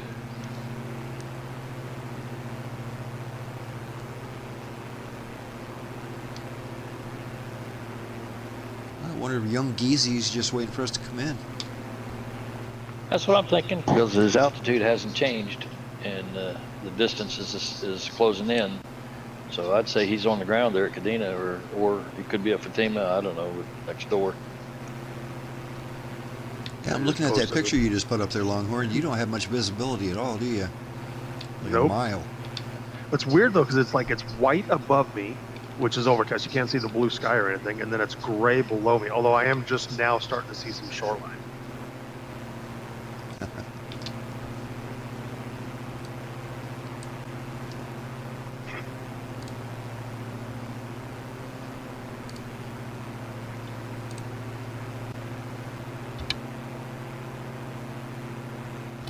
It's funny how they make my dashboard look like it's all dusty. Almost makes me want to take my hand and wipe it. It looks like a very old aircraft. You sure That that's stable just enough has- to fly? It's only got 12 hours on it. Well, I'm with Laser. It looks like an old airplane. Yeah. For sure, it's got steam gauges, doesn't it? Yeah, yeah. And the I Garmin love steam 530 and gauges, don't get 430. me wrong. That's my favorite way to go. That's why I love this plane, because I love flying the Cessna because they're so easy and they're very consistent as far as where everything's at and how they fly. It's just a big Cessna, other than the fact that it's got a cruising speed of 193 knots and altitude of 27,000 feet. It looks just like a Cessna, too. It really does. It's just a stretched version of it. It's got 6 seats.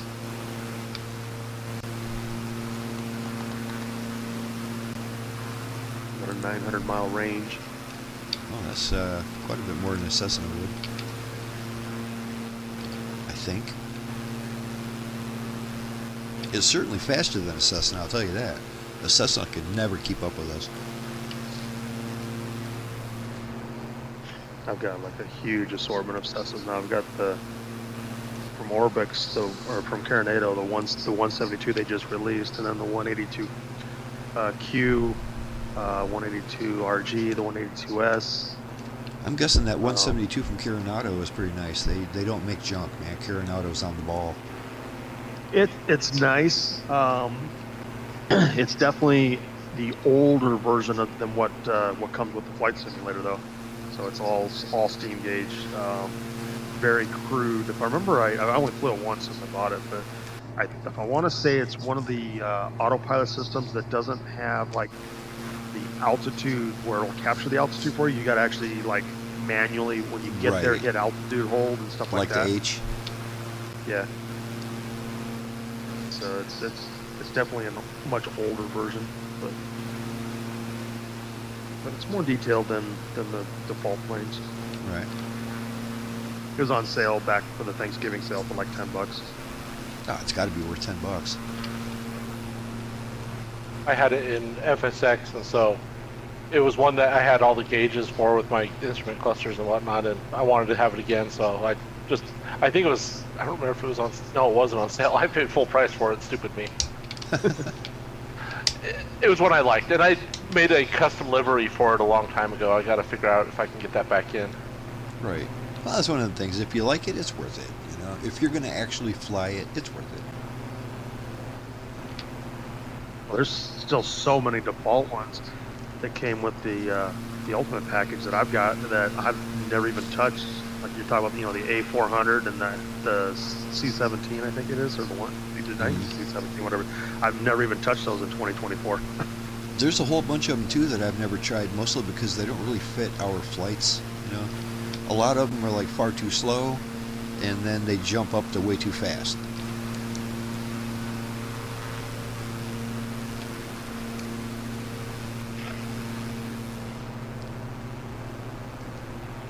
I'm gonna say one of my favorites though that we've flown recently, of course, this Diamond. I'm really liking this. I'm getting used to it. It's a great, versatile airplane.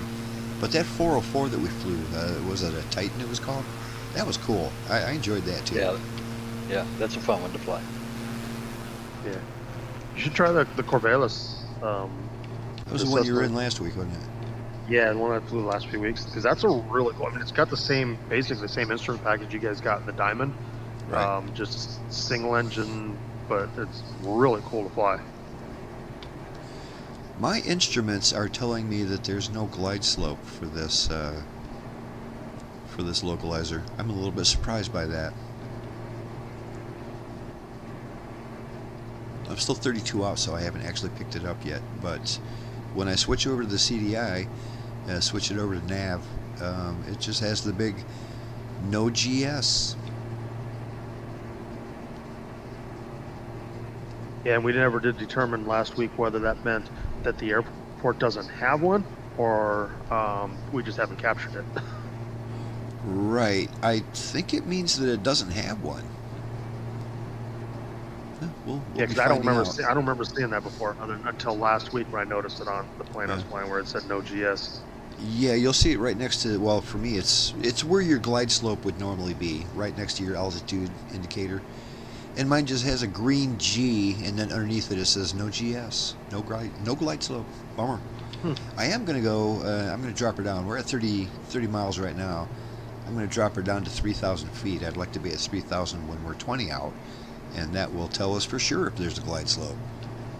But I bet you Well, mine, I put mine in localizer and approach, and it says GS. It doesn't say no GS? Mine says GS. Huh. That frequency is 108.9, correct? 108.7. Oh, that's right. That's Yeah, what well- I've got in. I read it wrong. 108.7. Yeah, that's what I got too. Weird. And that's a course heading of, well, I got to change my course now. Look, it's changed on me.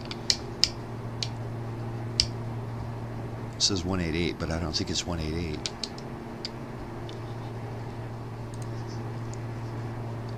Yeah, it should be 237. 237 for that heading.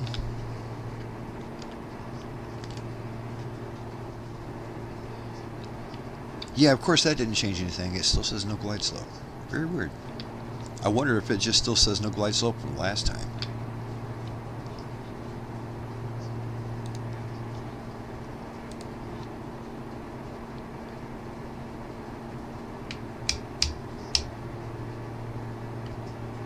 I loaded the approach using the iMono transition. I'm doing the same. It said to be at 6,000 feet.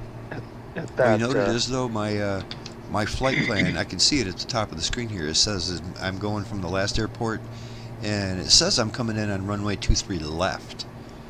We're actually coming in on 23 right. But that's part of the flight plan. That's not part of the ILS approach that I have set. Nope, I just started getting the Morse code, and I am. Yep. Well, I don't know how far I am from the airport, but I'm about 6.6 miles from the first marker. 24 out. I'm gonna try to drop one more 1,000 before I get within 20 miles. When I'm within 20 miles, I should see whether that's gonna grab on or not.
For some reason my course keeps changing. What could that be? Now it says 238. I just put it on 237. Okay, it's back on 237.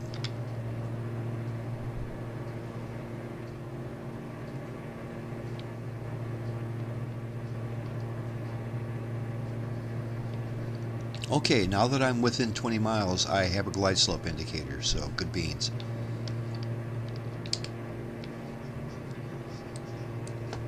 And where it said no glide slope, it no longer says that.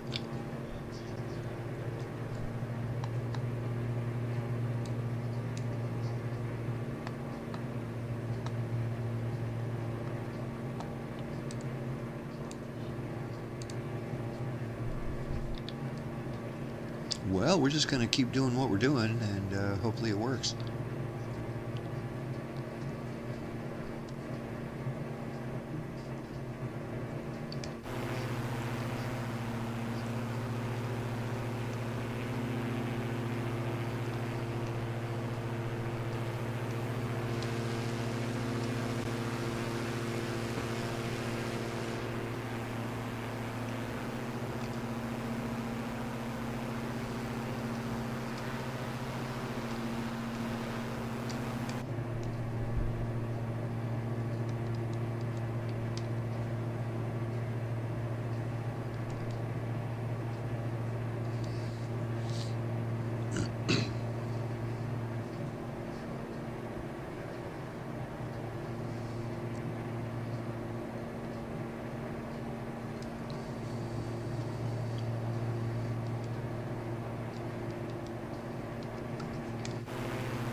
I do have on my directional indicator, in pink it says susp, like suspend.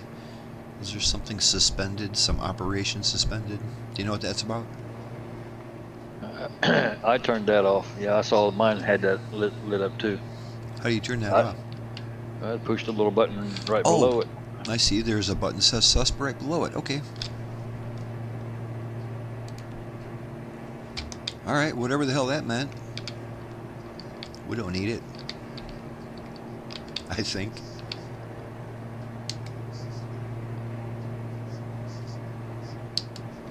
Are you guys locked onto the ILS? Yeah, and the glide slope. My glide slope indicator hasn't started falling yet. But as long as I'm under it, it's all good.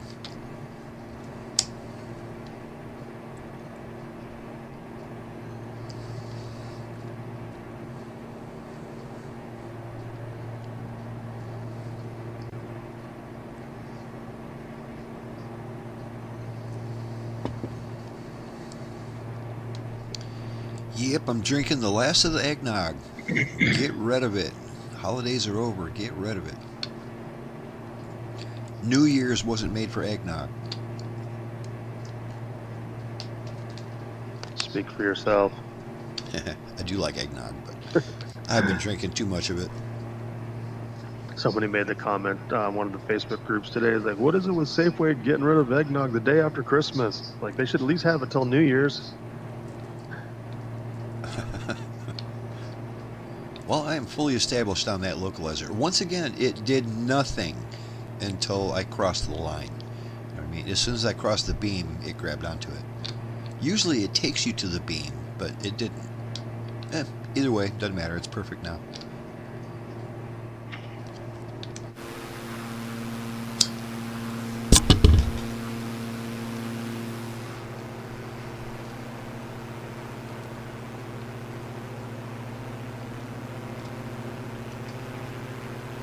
That is a big runway. Two big runways. Okay, glide slope is falling. Good beans.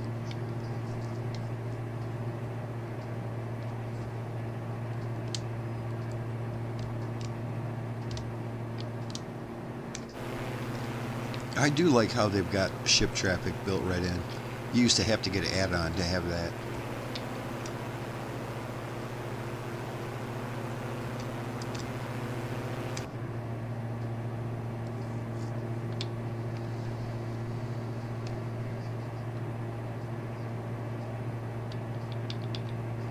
Glide slope engaged. I am fully established for runway 23 right.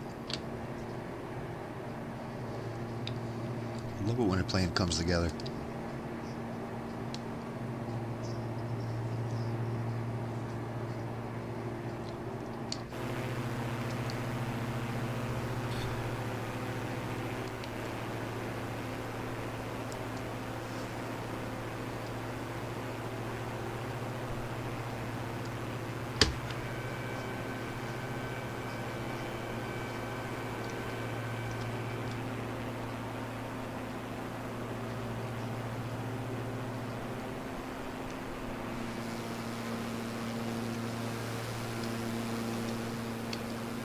Any of this look familiar, Bob? Yeah, the layout of the land sure does look familiar. Oh yeah. Oh yeah.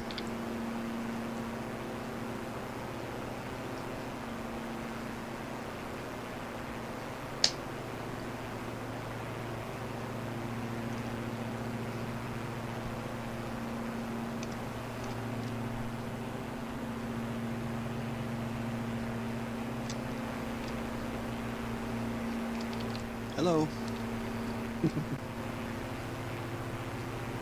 Guess we're on the exact same glide slope.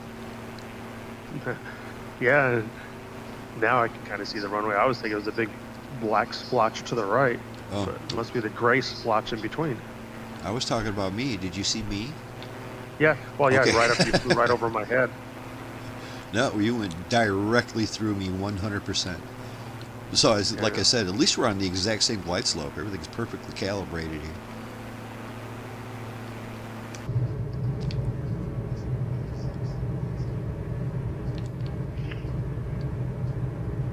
I like those smokestacks off to our right. Only one of them has smoke coming out of it.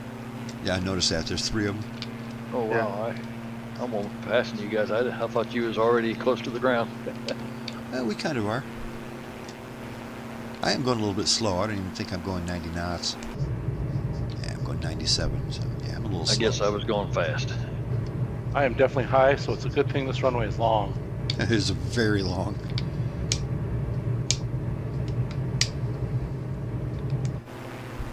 Gear down. I ran my gear right over your cockpit. Giggity. I thought I felt something rumbling overhead.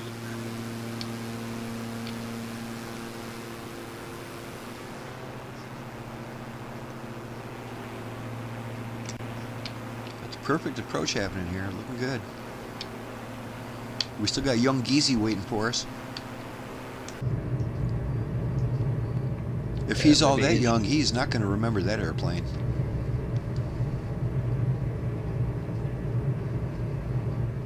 I guess Blackbird Sims wanted to come out with that new SR-71. It's appropriate. Waterman, what's your final speed going to be?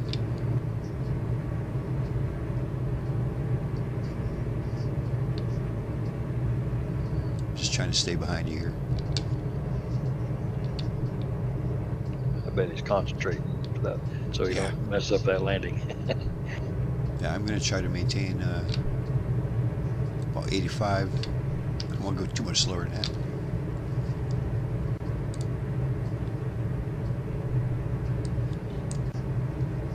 Wow, Coast, what's that a picture of? B-52 mothball at Pima. I got a lot of stuff. I got tons of pictures. Yeah, it's pretty cool looking.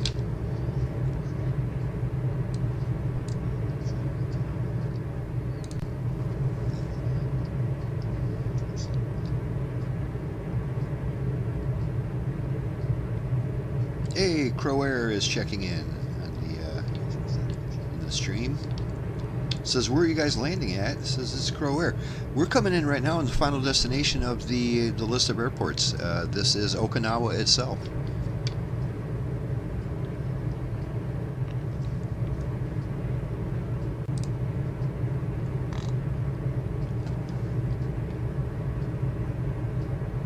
I believe the call sign is Romeo Oscar Delta November.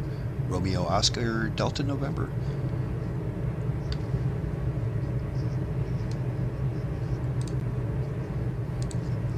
This is the last leg of our last flight in Japan. Did it go around Longhorn? No, it was stalling. Oh, it's because you So- look real high all of a sudden. Well, that's because I gave it more throttle because I was stalling. We're not in Russia. Quit stalling.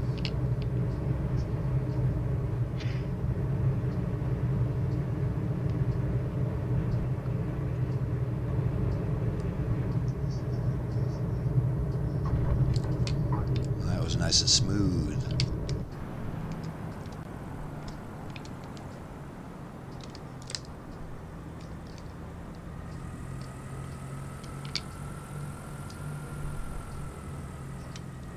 You were going a little too slow when you were putting that airplane down.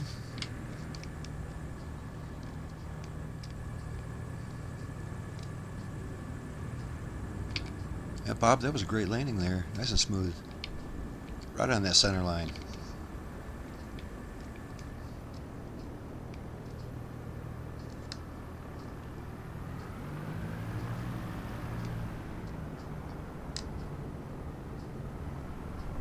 I'm gonna have to drone down there to see if I can see that guy's SR-71. I probably won't see because I don't own it.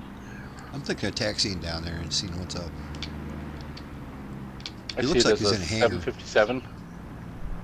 Sorry, say again? It was substituted as a 757 for me.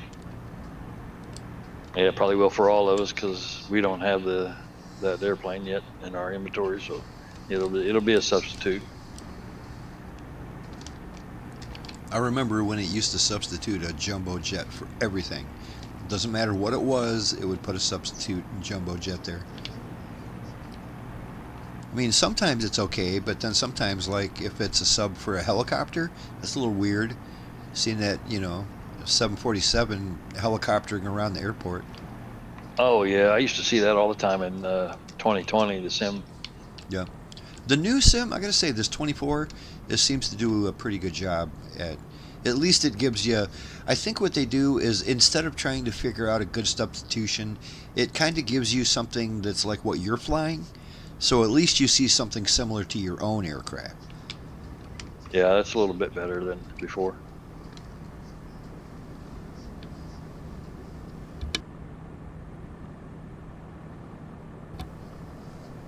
See, whereas before it said he was in the SR-71, now it's telling me it's an Asobo passive aircraft Praetor 600, and then it says SR-71 after that. Yeah, I noticed that as we're on approach. It didn't say what it used to say. He might be switching back and forth between aircraft. And you know how that screws things up. It's like somehow when you switch aircraft, it keeps the label from the other aircraft and just kind of jumbles it together with the new one. Yeah, it does. Hey, there's Crow Air right there. Hey, buddy. Crow Air, find us. Yeah, I've got him. Looks like his model's a CRJ to me. Yeah, I bet he's switching it out now. I don't even see his name tag no more. Maybe it's because you guys are so close. I'm seeing yours instead. Could be. I can't tell what kind of plane that is, but it's the one that's got two big engines right at the back of the fuselage. But it's not a very long plane. Waterman, did you switch aircraft? I got you in a red one now. Or I were did you not. always in a red one? It it should was be a in a blue white. one. I had it in a white one before, now it's red. Weird. It's really throwing curveballs at everybody now. Yeah, it heard us talking about all the changes and stuff.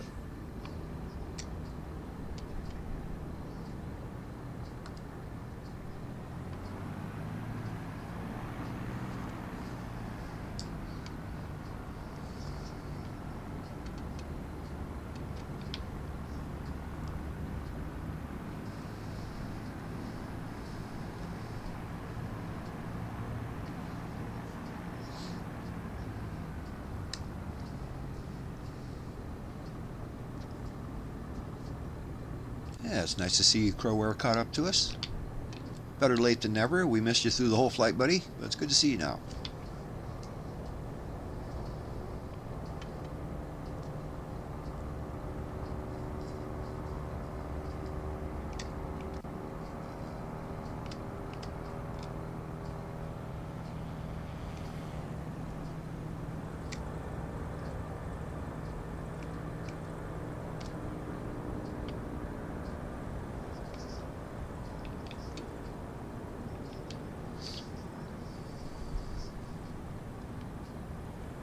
Well, if young Geezy is not expecting us, he might find it a little weird that all of a sudden there's 5 airplanes here surrounding him.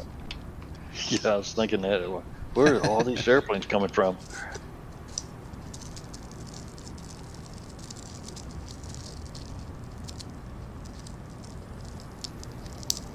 Take care, guys. See you later. Take care, Coast. Yeah, take care, buddy. See you. Have a good weekend. See you, Coast. Take Yep. care. I'll start working on see if I can get my machine working. Take care. Yes, do it. Please ask for help on that, buddy. We need you.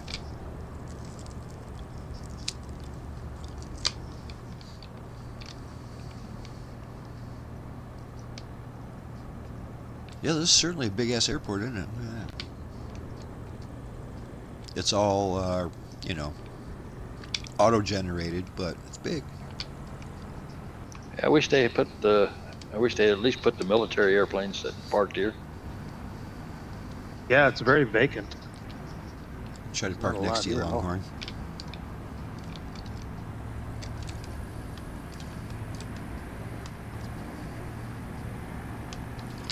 Yeah, that's pretty typical of military bases. It used to be that they didn't even have parking spots. Like back in the old FSX days, they were the biggest runways you ever seen in your life and not a single parking spot.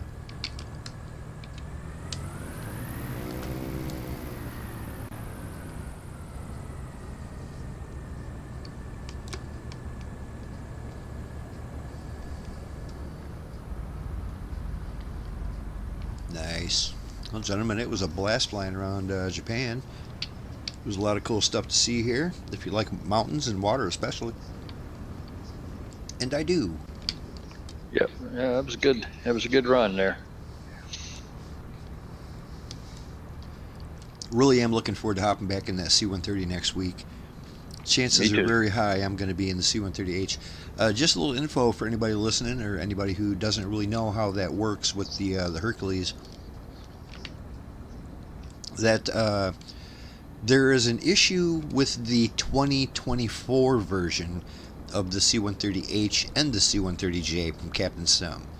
The 2024 version, it will look fine for everybody else, but for you, or I mean for anyone else looking at your aircraft, it will look like a bus with no wings. All it shows is the interior of the aircraft, and it looks really weird. But we figured out the workaround for it is when you buy it, go into the 2020 sim and buy it there. And then when you go into the 2024 sim, don't update it. Just uncheck the box and just keep the old 20 version of it, and it'll work just fine. But for some reason, if you're using the new updated 2024 version, however nice it is, everyone will see you looking like a bus, and it just looks terrible. So that's my advice. If you're going to use the Hercules, go back to the 2020 version of the Hercules, and it'll work just fine.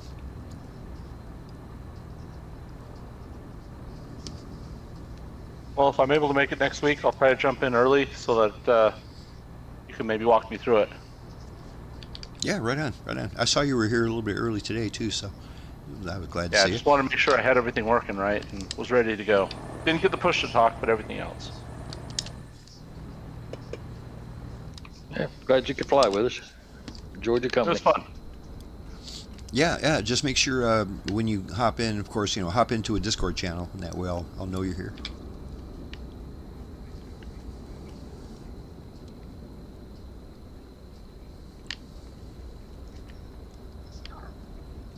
I feel like I'm in The Sims. I'd be standing around hungry. No green diamond over our heads. That's true. I've got a few of the military bases that have all the military airplanes, the C-130s and A-10s and stuff, but I had to go to Flight Sim TO and download it from third-party stuff. But man, they did a good job on them. Because I loaded like Herbert Field, and Pope Air Force Base, and I think Miramar in California already had the Marine Corps Air Station there already had them. So with the fighters.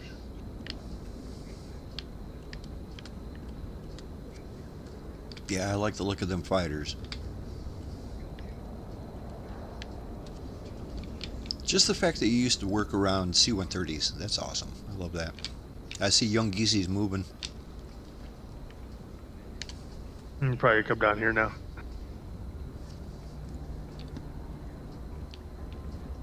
If he's taking We off, should we all should go all... like. I say we should all go stand on the runway. Yep, you were reading my mind. Let's go stand on the runway.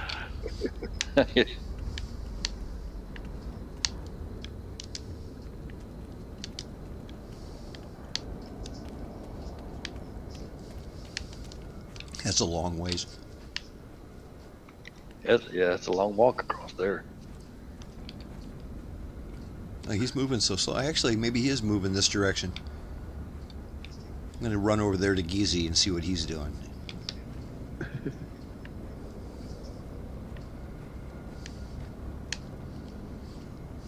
Yeah, I think he's coming this way down the taxiway. He's coming this way now, yeah. I'm going to walk out in front of him and see if he'll stop.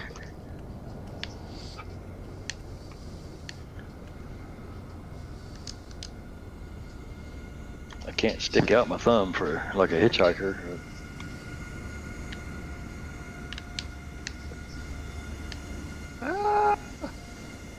He's not going to stop for us. I got a good view of inside of his airplane though. Do you guys have his front gear missing? There. At least You no one guys got have sucked in an engine. Did you guys see his front gear missing? Or all I got is his two back gear. Yeah, me too. Yeah, actually the back here just disappeared now, but yeah. Yeah, weird. I mean, how could you taxi past 5 people and not, like, stop? Isn't he curious? What the hell are these people doing here? And how could you just run over somebody who's standing in the middle of it? No kidding. Well, now And we if really nothing want else, to. he definitely saw our planes.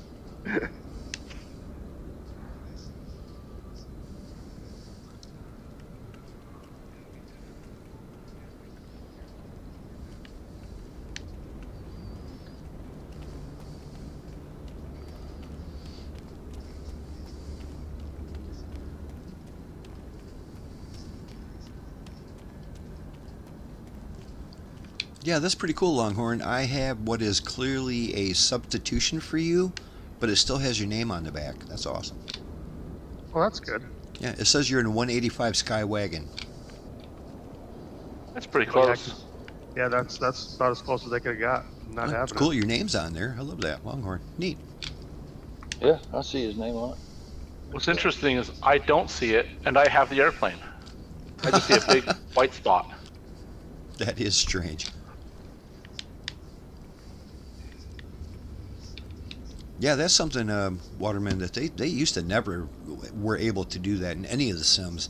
They couldn't have other people's airplanes' names or other people's names on their airplanes. Now it's no biggie. When they get it right. Yep.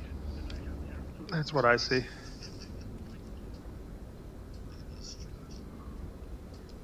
So we got Dustin Crowfoot asking, when and where will the next flight be taking place?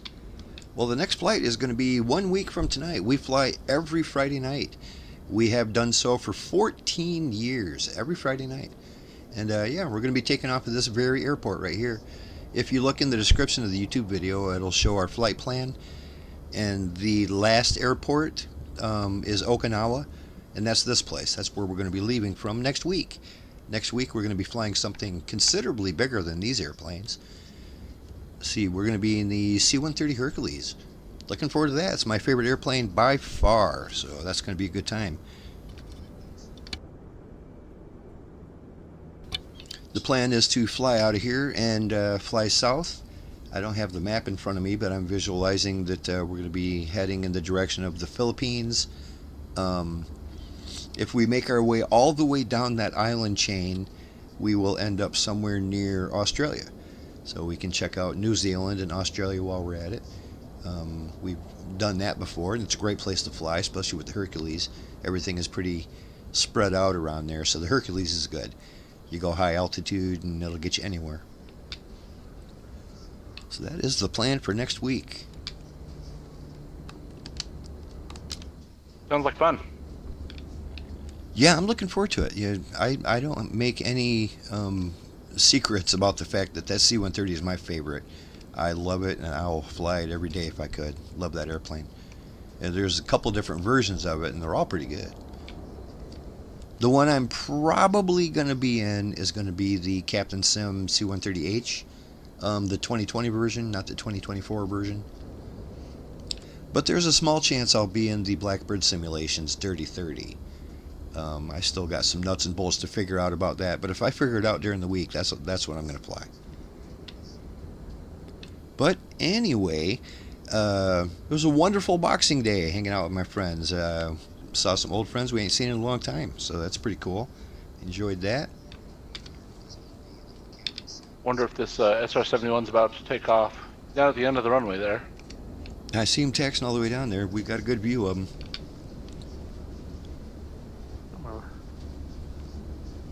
So yeah, guys, hopefully everybody enjoyed their Boxing Day as much as I did. It was great hanging with you. And we'll be right back here next Friday for Friday Night Flights. And we'll see everybody then. Take care, everybody. Have a good weekend. Thank you.